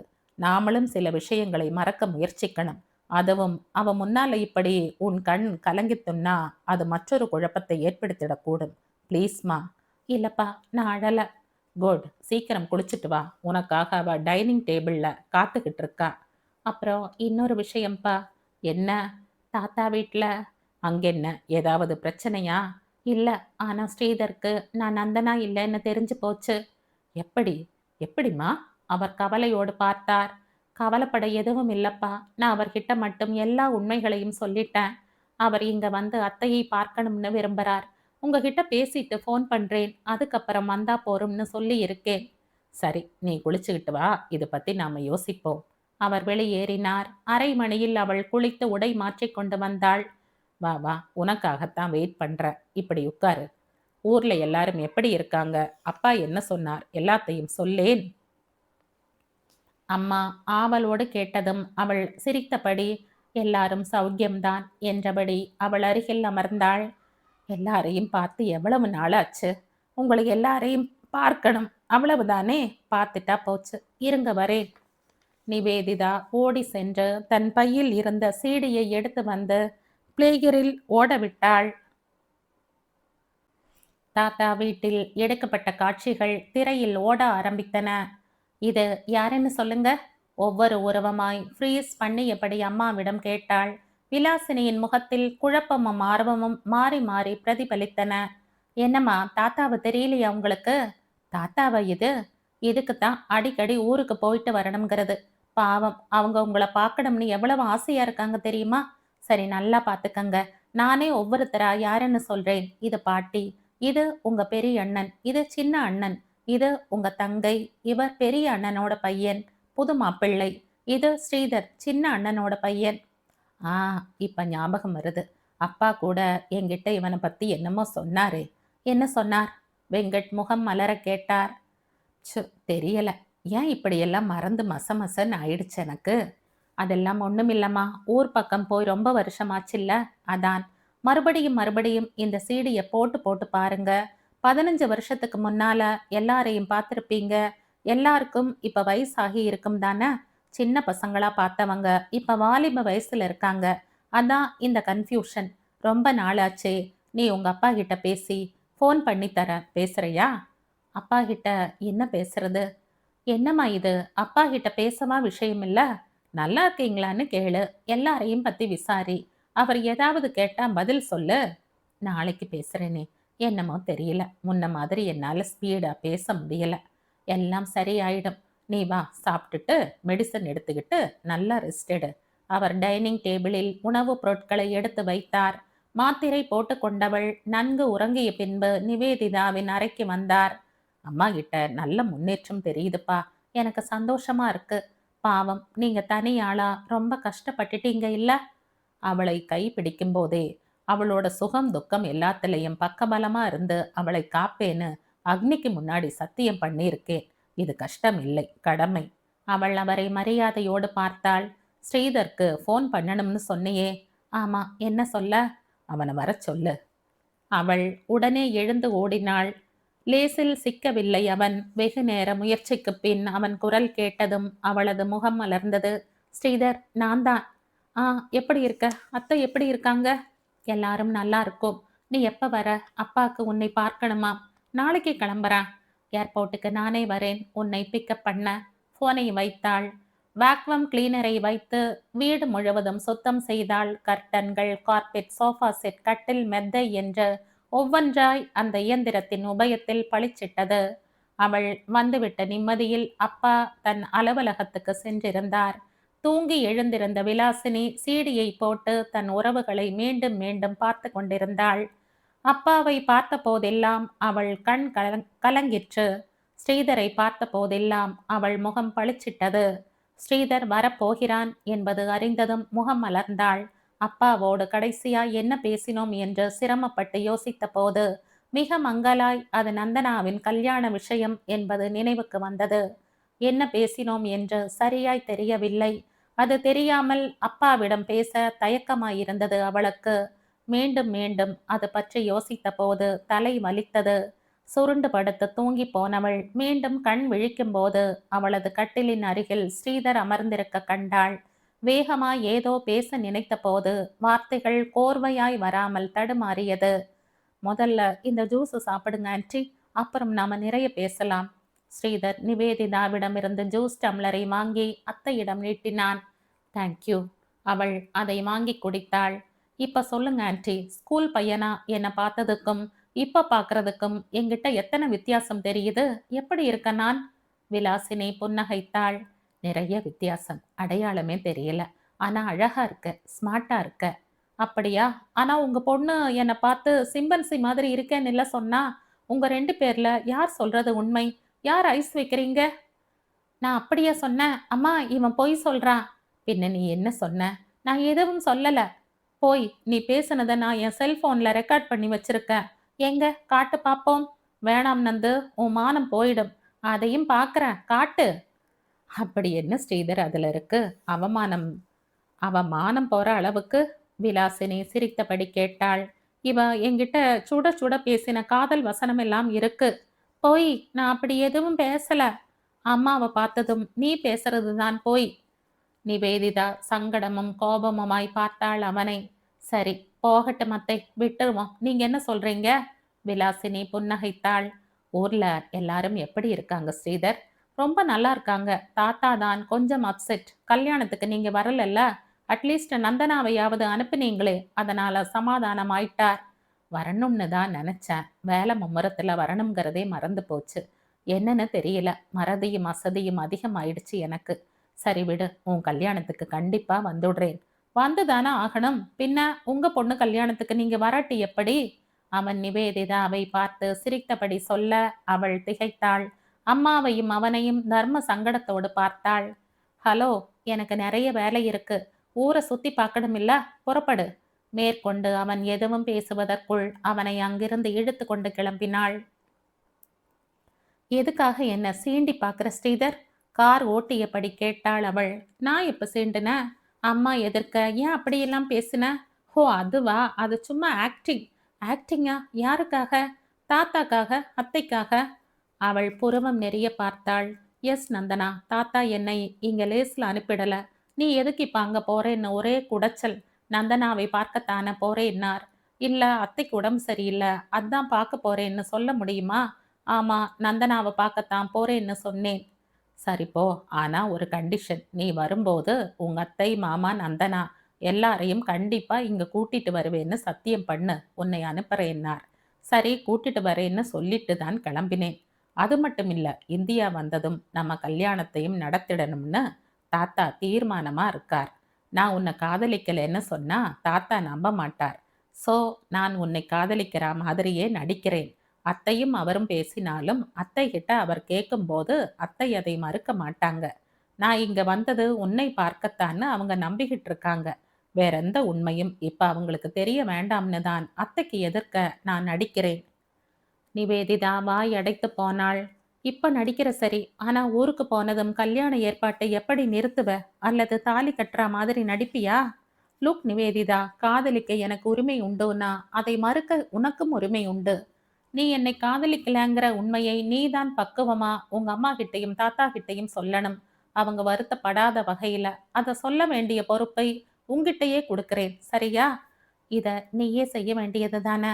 நாடகத்தை நடத்துறவன் நீ தானே. என்ன எதுக்கு வம்பல மாட்ற?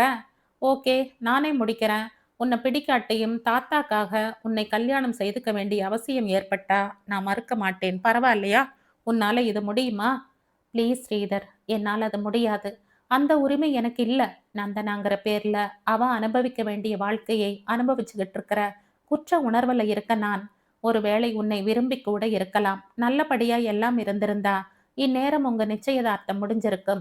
அற்புதமான அம்மா, அப்பா, தாத்தா, பாட்டி, மற்ற உறவுகள், அவளை நேசிக்கிற நீ இத்தனை பேரோட அன்பையும் அனுபவிக்க முடியாத துரதிர்ஷ்டசாலியா அல்பாயுசுல போயிட்டாளே, அவங்கிற துக்கம் என் மனசு அரிச்சுக்கிட்டு இருக்கு. ஒண்ட வந்த நான் அத்தனையும் அனுபவிக்கிறதாவது? நான் அதிர்ஷ்டசாலியா இருக்கலாம், ஆனா அருகதை இல்லாதவ. தாத்தாக்கும் அம்மாக்கும் மத்தவங்களுக்கும் வேணும்னா நான் நந்தனாவா இருக்கலாம். ஆனா உனக்கும் எனக்கும் தெரியும் நான் நந்தனா இல்லைன்னு. நான் ஒரு அநாத ஸ்ரீதர். என் அப்பா அம்மா முகம் கூட எனக்கு தெரியாது. இதையெல்லாம் மூடி மறைச்சிட்டு அதிர்ஷ்டசாலியா ஆக என்னால முடியாது. எங்க அம்மாவை ஏமாத்திட்டு எந்த அதிர்ஷ்டமும் எனக்கு வேணாம். ஸ்ரீதர் அவளையே பார்த்தான். சோ உன் முடிவு இதான். ஒருவேளை அத்தை உன்கிட்ட வந்து என்னத்தான் நீ கல்யாணம் பண்ணிக்கணும்னு சொல்லிட்டா? அவங்க என்னை நந்தனான்னு நினைச்சுத்தானே அப்படி சொல்வாங்க. அதை எப்படி என்னால ஒத்துக்க முடியும்? அப்படி நீ மறுக்கும்போது அவங்க ஹெல்த் மோசமாயிடும்னா கூடவா? ஸ்ரீதர் மடக்கி கேட்க அவள் தடுமாறினாள். நீ என்னதான் சொல்ல வர ஸ்ரீதர்? நான் எப்படி நடந்துக்கணும்னு எதிர்பார்க்கிற நீ? எது செய்தாலும் தெளிவா உறுதியா செய்யின்னு சொல்றேன். கடிகார பெண்டுல மாதிரி இங்கேயும் அங்கேயும் உன் மனசு அலைஞ்சா எந்த முடிவும் எடுக்க முடியாதுன்னு சொல்ல வரேன். சரி, அதை விடு. பின்னாடி என்ன நடக்க போறதுன்னு தெரியாம எதுக்கு நாம தேவையில்லாம பேசி குழப்பிக்கணும்? ஒன்னு செய்யறேன். நான் வேணும்னா உனக்காக வேற மாதிரி ஆக்ட் கொடுக்கறேன். எப்படி? உன்னை வெறுக்கிற மாதிரி? வெறுக்கவும் வேணாம், விரும்பவும் வேணாம். நீ சாதாரணமா இரு, அது போதும். அம்மாவை பார்க்க வந்தியா? பார்த்துட்டு போயிட்டே இரு. உங்க எல்லாரையும் கூட்டிட்டு போகலன்னா தாத்தா என்ன கொன்னுடுவார். நீங்க எல்லாரும் வரணும். அதே நேரம் இந்த கல்யாணத்துல இருந்து தப்பிச்சுக்க வேண்டியது உன் சாமர்த்தியம். அவள் திகைத்தாள். அவனது சாமர்த்தியத்தை எண்ணி வியந்தாள். தான் என்ன செய்ய போகிறோம் என்று யோசித்தாள். அம்மாவுக்கு இதுவரை நந்தனாவின் நினைவு வரவில்லை. ஆனால் அது வரவே வராது என்ற முடிவு கட்டிவிடவும் தெரியாது. நாளைக்கே கூட நிவேதிதாவை அவளுக்கு அடையாளம் தெரியக்கூடும். அப்போது நந்தனா எங்கே என்று கேட்கலாம். தன் பெண் வாழ வேண்டிய வாழ்க்கையை இவள் வாழ்ந்து கொண்டிருப்பதை அறிந்தால் அந்த தாயின் மனசு எத்தனை வேதனைப்படும். அந்த வேதனை இவள் மீது வெறுப்பாகவும் மாற வாய்ப்பிருக்கிறது. அதை மட்டும் தாங்கவே முடியாது. எது நடந்தாலும் அது அம்மாவுக்கு தெரிந்து நடப்பதுதான் சரி. என்ன ஆனாலும் சரி திருமணத்துக்கு சம்மதிக்கவே கூடாது என்று தீர்மானித்தாள் அவள். என்ன ஸ்ரீதர், ஊரை எல்லாம் நல்லா சுத்தி காட்டினாளா? எங்க ஆன்ட்டி, ஊர் சுத்தினோம். ஆனா எதையும் சரியா கைடு பண்ணவே இல்ல உங்க பொண்ணு. ஏண்டி? என்ன கேளுங்கத்த, உங்க பொண்ணு இன்னைக்கு ரொம்ப ரொமான்டிக் மூட்ல இல்ல இருந்தாங்க. அவன் கண் அடித்தபடி சொல்ல விலாசினி சிரிப்பை அடக்கி கொண்டாள். அப்புறம் சொல்லுங்கத்த, உங்க பொண்ண எப்போ எனக்கு கட்டித்தர போறீங்க? அவ்வளவு அவசரமா? பின்ன வேலை வெட்டியெல்லாம் விட்டுட்டு எவ்வளவு நாள் நான் இங்கேயே இருக்க முடியும்? கஷ்டம்தான், என்ன செய்யலாம் சொல்லு. தாத்தா உங்களை பார்க்கணும்னு துடிக்கிறார். நான் நந்தனாவை கட்டிக்கணும்னு துடிக்கிறேன். நாம எல்லாரும் இந்தியா போயிட்டா கல்யாணத்தை நடத்திடலாம்ங்கிறேன் நான். போயிட்டா போச்சு, உங்க மாமா வரட்டும், டிக்கெட்டுக்கு ஏற்பாடு பண்ண சொல்லிடுறேன். நிவேதிதா அவனை முறைத்தாள். அத்த, அவ உங்ககிட்ட ஏதோ சொல்லணும்னு விரும்புறா போல இருக்கு. என்ன? அம்மா அவளை நோக்கி முகம் திருப்பினாள். ஒண்ணுமில்லம்மா, அவன் ஏதோ ஒளர்றான். பொய் சொல்றா அத்த. வழி எல்லாம் என்கிட்ட ஒரே புலம்பல். உங்ககிட்ட ஏதோ உண்மையை அவ மறைச்சுட்டாளாம். அதை உங்களுக்கு சொல்லாம போனா அவ மண்டையே வெடிச்சுடுமாம். அப்படியாடி? நான் தான் ஒண்ணு இல்லைங்கிறனே. போய் நான் வேணும்னா சொல்லவா அந்த உண்மையை? என்ன சொல்லு. உங்க பொண்ணுக்கு என்னை கட்டிக்க உண்மையில் இஷ்டம் இல்லையாம். உங்களுக்காகத்தான் சம்மதிக்க போறாளாம் என்னை கட்டிக்க. அப்படி எதுக்கத்த அவளை கஷ்டப்படுத்தணும்? யாரும் யாருக்காகவும் கழுத்தை நீட்ட வேண்டாம்னு நான் நினைக்கிறேன். நீங்க என்ன சொல்றீங்க? அவன் சொல்ல விலாசினி அதிர்ச்சியோடு நிவேதிதாவை பார்த்தாள். மனசு பேச எண்ணியதை ஓசையாய் வெளிப்படுத்த இயலாமல் அவள் நாக்கு வேகமாய் புரள மறுத்தது. நிவேதிதா அதிர்ச்சியும் கவலையுமாய் அம்மாவையும் அவனையும் பார்க்க ஸ்ரீதர் அங்கிருந்து நகர்ந்து தன் அறைக்கு சென்றான். டோன்ட் வரி, உன் சிக்கலை நானே தீர்த்துட்டேன்.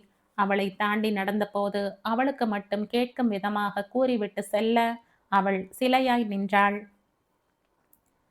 அடுத்த நாள் காலை சிற்றுண்டியின் போது அவன் தன் சூட்கேஸ் சகிதம் கீழே வருவதை கண் அகல பார்த்தாள் நிவேதிதா. கலிபோர்னியால அம்மாவோட ரிலேட்டிவ் ஒருத்தர் இருக்கார். அவர்கிட்ட ஒரு பார்சலை கொடுத்துட்டு அப்படியே இந்தியா போறேன். தாத்தா கிட்ட நேத்து நைட் பேசிட்டேன். உங்களால இப்ப வர முடியாதுன்னு நானே சொல்லிட்டேன். அப்புறம் உங்களுக்கு எப்ப முடியுதோ அப்ப வந்து அவரை பார்த்து சந்தோஷப்படுத்துங்க. அவன் மளமளவென்று பேசியதால் அவன் பேசியதை அதே வேகத்தில் புரிந்து கொள்ள முடியாமல் விழித்த விலாசினி நிவேதிதாவை பரிதாபமாக பார்த்தாள். அவன் சொன்னதை ஒவ்வொரு வார்த்தையாக சொல்லி அவளுக்கு புரிய வைத்தாள் அவள். அப்பா பிசினஸ் விஷயமா நியூயார்க் போயிருக்கார். அவர் வந்ததும் சொல்லிட்டு கிளம்பேன். நீயே சொல்லிடு. அவன் சிற்றுண்டியை முடித்து கொண்டு எழுந்தான். எதையோ மறந்து விட்டார் போல் மாடிக்கு சென்றான். விலாசினி நிவேதிதாவை பார்த்தாள். நிஜமாவே உனக்கு அவனை பிடிக்கலையா நந்து? அது பரவாயில்ல விடு. உனக்கு இஷ்டமில்லாட்டி நான் வற்புறுத்த மாட்டேன். என்ன, உங்க தாத்தா ரொம்ப அப்செட் ஆயிடுவார். பரவாயில்ல, நான் அவர்கிட்ட பக்குவமா எடுத்து சொன்னா புரிஞ்சுப்பார். நான் இந்தியா போகணும். நாளைக்கே அப்பா கிட்ட சொல்லிட்டு ஏற்பாடு பண்ண சொல்லு. நாங்க 2 பேரும் திரும்பி வர வரை நீ உன் ஃப்ரெண்டு வீட்டில் ஸ்டே பண்ணிக்க. தனியா இருக்க வேண்டாம், சரியா? நிவேதிதா பல்வேறு உணர்ச்சிகள் முகத்தில் கோலமிட சரி என தலையசைத்தாள். ஸ்ரீதர் கீழே வந்தான். அவனை ஏர்போர்ட்டில் கொண்டு விடுவதற்கு கிளம்பினாள் அவள். உன்னை என்னால புரிஞ்சுக்கவே முடியல ஸ்ரீதர். ஒவ்வொரு நேரமும் ஒவ்வொரு மாதிரி பேசுற நீ. உண்மையில உன் மனசுல என்னதான் இருக்கு? என்னமோ இருந்துட்டு போறது. அது தெரிஞ்சுக்கிட்டு என்ன செய்ய போற? இல்ல, உன் மனசை நான் காயப்படுத்திட்டேனா எந்த வகையிலையாவது? நான் தான் இப்ப எல்லார் மனசையும் காயப்படுத்திக்கிட்டு இருக்கேன். என்ன சொல்ற நீ? ஆள் ஆளுக்கு என்கிட்ட ஒரு கோரிக்கை வச்சிருக்காங்க. அத்தையை கூட்டிக்கிட்டு வான்னு தாத்தா ஒரு கோரிக்கை. நம்ம கல்யாணம் நடக்கக்கூடாது, ஏதாவது செய்யுங்கிறது உன்னோட கோரிக்கை. உன் மனசை மாத்தி நான் உன்னையே கல்யாணம் செய்துக்கணுங்கிறது உங்க அப்பாவோட கோரிக்கை. நான் என்ன செய்வேன்? தாத்தாவையும் உங்க அப்பாவையும் சாரின்னு சொல்லி சமாதானப்படுத்திடலாம். உன்னை கல்யாணம் பண்ணிக்கிட்டு சாரின்னு சொல்ல முடியாதுல்ல. அதனால தான் உன் கோரிக்கையை மட்டும் நிறைவேற்றினா போதும்னு நினைச்சேன். அத்தைகிட்ட விஷயத்தை போட்டு உடைச்சிட்டேன். இப்ப திருப்தி தானே? அவள் அவனை கண் கலங்க பார்த்தாள். ஸோ அப்பாக்காகத்தான் நீ என்கிட்ட ரொமான்ஸ் பண்ணினியா? எஸ், ஊர்ல தாத்தாக்காக டாவடிச்சேன். இப்போ உங்க அப்பாக்காக. ஆனா ரெண்டுமே வீணா போச்சு. அவன் இப்படி கூறியதும் அவள் முகம் சுருங்கியது. வீடு வெறிச்சென்றிருந்தது. இந்நேரம் அப்பாவும் அம்மாவும் வீடு போய் சேர்ந்திருப்பார்கள். சந்தோஷம் அங்கே தாண்டவம் ஆடிக்கொண்டிருக்கும். தாத்தா கல்யாண விஷயம் பற்றி பேச்செடுப்பார். அப்பா பக்குவமாய் தாத்தாவிடம் அவளது விருப்பமின்மையை சொல்லிவிடுவார். அதோடு கல்யாண பிரச்சனை முடிவுக்கு வந்துவிடும். இனி ஸ்ரீதர் அவளை சீண்ட மாட்டான், சுற்றி சுற்றி வரமாட்டான், காதலிப்பது போல் நடிக்க மாட்டான், நிம்மதியாக இருக்கலாம். நினைத்த அளவுக்கு நிம்மதியாக அவளால் இருக்க முடியவில்லை என்பதுதான் உண்மை. ஸ்ரீதரின் ஒவ்வொரு சீண்டலும் சிரிப்பும் விளையாட்டும் எவ்வளவு ஒதுக்கினாலும் மீண்டும் மீண்டும் உள்ளே ஓடியது. இனி இதெல்லாம் இருக்காது என்பது சந்தோஷத்துக்கு பதில் ஏக்கத்தை ஏற்படுத்தியது. ஏதோ ஒன்றை தான் இழந்து கொண்டிருக்கிறோம் என நினைத்த போது துக்கம் அவள் தொண்டையை அடைத்தது. அம்மாவுக்கு ஏன் ஸ்ட்ரோக் வந்தது? நந்தனா ஏன் இறக்க வேண்டும்? எதனால் இந்தியா போனோம்? அவனை பார்த்தோம், அதனால் தானே இந்த வேதனை. ஏன் இதில் என்ன வேதனை? தாத்தாவுக்காகவும் அப்பாவுக்காகவும் தான் அவளை காதலிப்பதாக நடித்ததற்காக சொன்னதற்காக அல்லவா வேதனைப்பட வேண்டும்? காதலிப்பதாக நடித்ததற்கு இத்தனை பாதிப்பு என்றால் அவனது காதல் உண்மையாக இருந்திருந்தால் எப்படி இருக்கும்? வேண்டாம், எந்த கற்பனைக்கும் இடம் கொடுக்கவே வேண்டாம். நல்லது கெட்டது எல்லாம் இனி அம்மாவின் ஞாபக சக்தி பரிபூரணமாய் திரும்ப கிடைத்த பிறகுதான். அவள் தனக்குத்தானே சமாதானம் சொல்லிக்கொண்டு உறங்க முயன்ற போது அவளது செல்போன் அழைத்தது அப்பாதான் என தெரிந்ததும் சந்தோஷமாக ஹலோ என்றாள். என்னாச்சுப்பா, தாத்தாக்கு சந்தோஷமா? அம்மாவை பார்த்ததும். அம்மாவுக்கு உடம்பு ஒண்ணும் இல்லையே? ஒரு பிரச்சனையும் இல்லம்மா. சொல்ல போனா அம்மா கிட்ட இன்னும் நல்ல இம்ப்ரூவ்மெண்ட் தெரியுது. பழைய சொந்தங்களை அவளுக்கு நினைவிருக்கு. தாத்தா கல்யாணத்தை பத்தி ஏதாவது பேசினாராப்பா? அதை பத்தி இன்னும் பேசல. ஆனா பேசும்போது நான் என்ன சொல்லணும் நந்து? என்ன இப்படி கேக்குறீங்க? நான் தான் சொல்லிட்டேனே. அது அவசர முடிவுமா? இல்லப்பா, எல்லாரையும் ஏமாத்துற மாதிரி ஒரு குற்ற உணர்ச்சியோட என்னால இதுக்கு சம்மதிக்க முடியாதுப்பா. உனக்கு உன் குற்ற உணர்ச்சி தான் பெருசா போயிடுச்சா நந்து? உங்க அம்மா மேல இவ்வளவுதான் பாசமா உனக்கு? என்னப்பா இப்படி சொல்றீங்க? நந்தனாவை உங்க அம்மா மட்டும் இல்லம்மா, நானும் மறந்துட்டேன். நீ தான் இப்போ எங்க பொண்ணுன்னு நான் நினைக்கிறேன். ஆனா நீ அப்படி நினைக்கிற மாதிரி தெரியலையே. அப்பா ப்ளீஸ். பின்ன என்னம்மா, எங்க சந்தோஷத்தை பத்தி நீ கவலைப்படலையே. பாவம் ஸ்ரீதர், அவனை நான் வர சொன்னதே உன் மனசை மாத்தி உன்னை சம்மதிக்க வைக்கத்தான். எல்லா உண்மையும் தெரிஞ்சுதானே அவன் வந்தான். எல்லாத்தையும் தெரிஞ்சுக்க வேண்டியதும் அவன் மட்டும்தான். சேர்ந்து வாழப்போற உங்க 2 பேருக்கும் நடுவுல ஒளிவு மறைவு இல்லாதவரை உனக்கு எதுக்கு தேவையில்லாத குற்ற உணர்வு? அம்மாக்கு என்னைக்காவது என்னை நிவேதிதாவா அடையாளம் தெரியும் போது அவங்க கேட்டா நான் என்னப்பா சொல்வேன்? உன்னை விட எனக்கு அவளை நல்லா தெரியுமா. அப்படியே அவளுக்கு எல்லார் ஞாபகமும் வந்துட்டாலும் கூட அவ உன்னை குற்றவாளியா பார்ப்பான்னு தோணுதா உனக்கு? அவளை பத்தி நீ புரிஞ்சுகிட்டது இவ்வளவுதானாம்மா? உன்னை என்னைக்கு தத்தெடுத்துக்கிட்டமோ அன்னியிலிருந்து நீ வேற நந்தனா வேறன்னு நினைச்சதே இல்லை அவ. எனக்கு தெரியும்பா, இருந்தாலும். சும்மா வீம்பு பிடிக்காத நந்து, உண்மைய சொல்லு. ஸ்ரீதரை உனக்கு பிடிக்கவே பிடிக்கலைன்னு சொல்லு, நான் விட்டுடுறேன். ஆனா உண்மைய சொல்லு. அது எனக்கு தெரியும் நந்து, நீ அவனை விரும்புற. அதான் நிஜம். அவன் பேச்சு வரும்போதெல்லாம் உன் கண்ணுல தெரிஞ்ச பிரகாசத்துக்கு அர்த்தம் இதான். வீணான குழப்பத்தை எல்லாம் உதறிட்டு சரின்னு சொல்லு. உன் அம்மாவும் நானும் சந்தோஷப்படணும்னு நினைச்சா நீ மறுக்க மாட்ட. ஆனா அவன் என்ன விரும்பலப்பா. உங்க எல்லாருக்காகவும் என்கிட்ட நடிச்சதா சொன்னான். அவனை எப்படி? 2 பேரும் பரஸ்பரம் விரும்பினாத்தான் காதல். சோ நான் மட்டும் விரும்பி பிரயோஜனம் இல்லப்பா. பாவம் ஸ்ரீதர், அவனை விட்டுருங்களேன். ஓ, அப்ப இதானா உன் பிரச்சனை? அவன் ஓகேன்னா உனக்கு ஓகே தானே? அவன் உங்களுக்காக ஓகே சொல்வான். யாருக்கு வேணும் அந்த ஓகே? நாளைக்கு காலையில வரை உனக்கு டைம் தரேன். நீ ஓகேன்னா தாத்தா கிட்ட சொல்லி நிச்சயதார்த்த நாள் குறிப்பேன். அதர்வைஸ் எனக்கு ஒண்ணும் இல்லம்மா. பின்னாடி நீ தான் வருத்தப்படுவ. யோசிச்சு நல்ல முடிவா சொல்லு. அவர் போனை வைத்தார். அவள் தூக்கம் வராமல் புரண்டாள். 1 மணி நேரம் கடந்திருக்கும். அழைப்பு மணி ஓசை கேட்க இந்த நேரத்தில் யார் என்ற கேள்வியோடு பால்கனி கதவை திறந்து வெளியில் பார்த்தாள். கார் ஒன்று நின்றிருக்க அதில் சாய்ந்தபடி நின்றிருந்தான் ஸ்ரீதர். திகைப்போடு கதவை திறந்தவள் விழி அகல பார்த்தாள். நீ இன்னும் இந்தியா போகலையா? இல்ல. போயிடுவேன்னு சொன்ன. தாத்தா கிட்ட கல்யாணம் வேணாம்னு சொல்ல எனக்கு தைரியம் இல்ல. உங்க அப்பாவே அதை சொல்லி அங்க அந்த அதிர்ச்சி அலைகள் குறைஞ்சப்புறம் போலாம்னு நினைச்ச. ஆனா கொஞ்சம் முன்னால அங்கிள் ஃபோன் பண்ணி நந்தனாவுக்கும் உனக்கும் நாளை காலையில வரை டைம் தர, 2 பேரும் மனசு விட்டு பேசி உறுதியா ஒரு பதில் வேணும் வேணாம்னு சொல்லுங்க.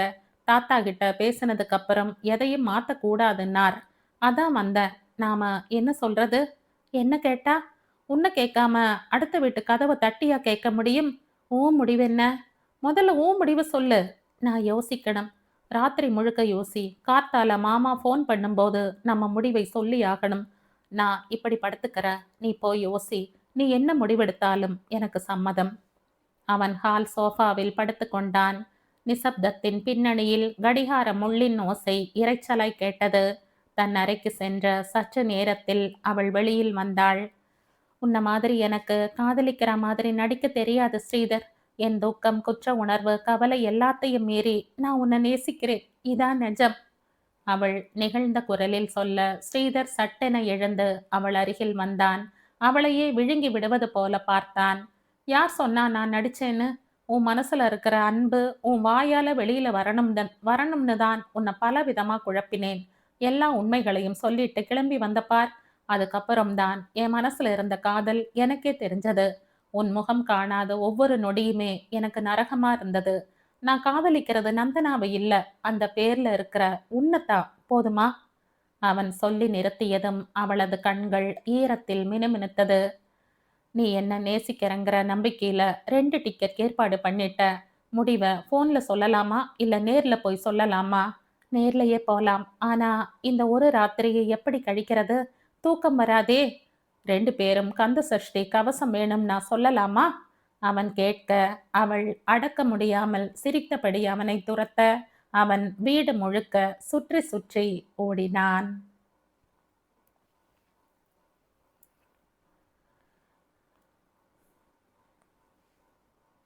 இதோடு இந்த கதை முடியுது. இந்த கதை உங்களுக்கு பிடிச்சிருந்தா லைக் பண்ணுங்க, ஷேர் பண்ணுங்க, சப்ஸ்கிரைப் பண்ணுங்க. மற்றும் ஒரு இன்ட்ரெஸ்டிங்கான கதையோட அடுத்த வீடியோவில் சந்திப்போம். பாய். தேங்க்யூ.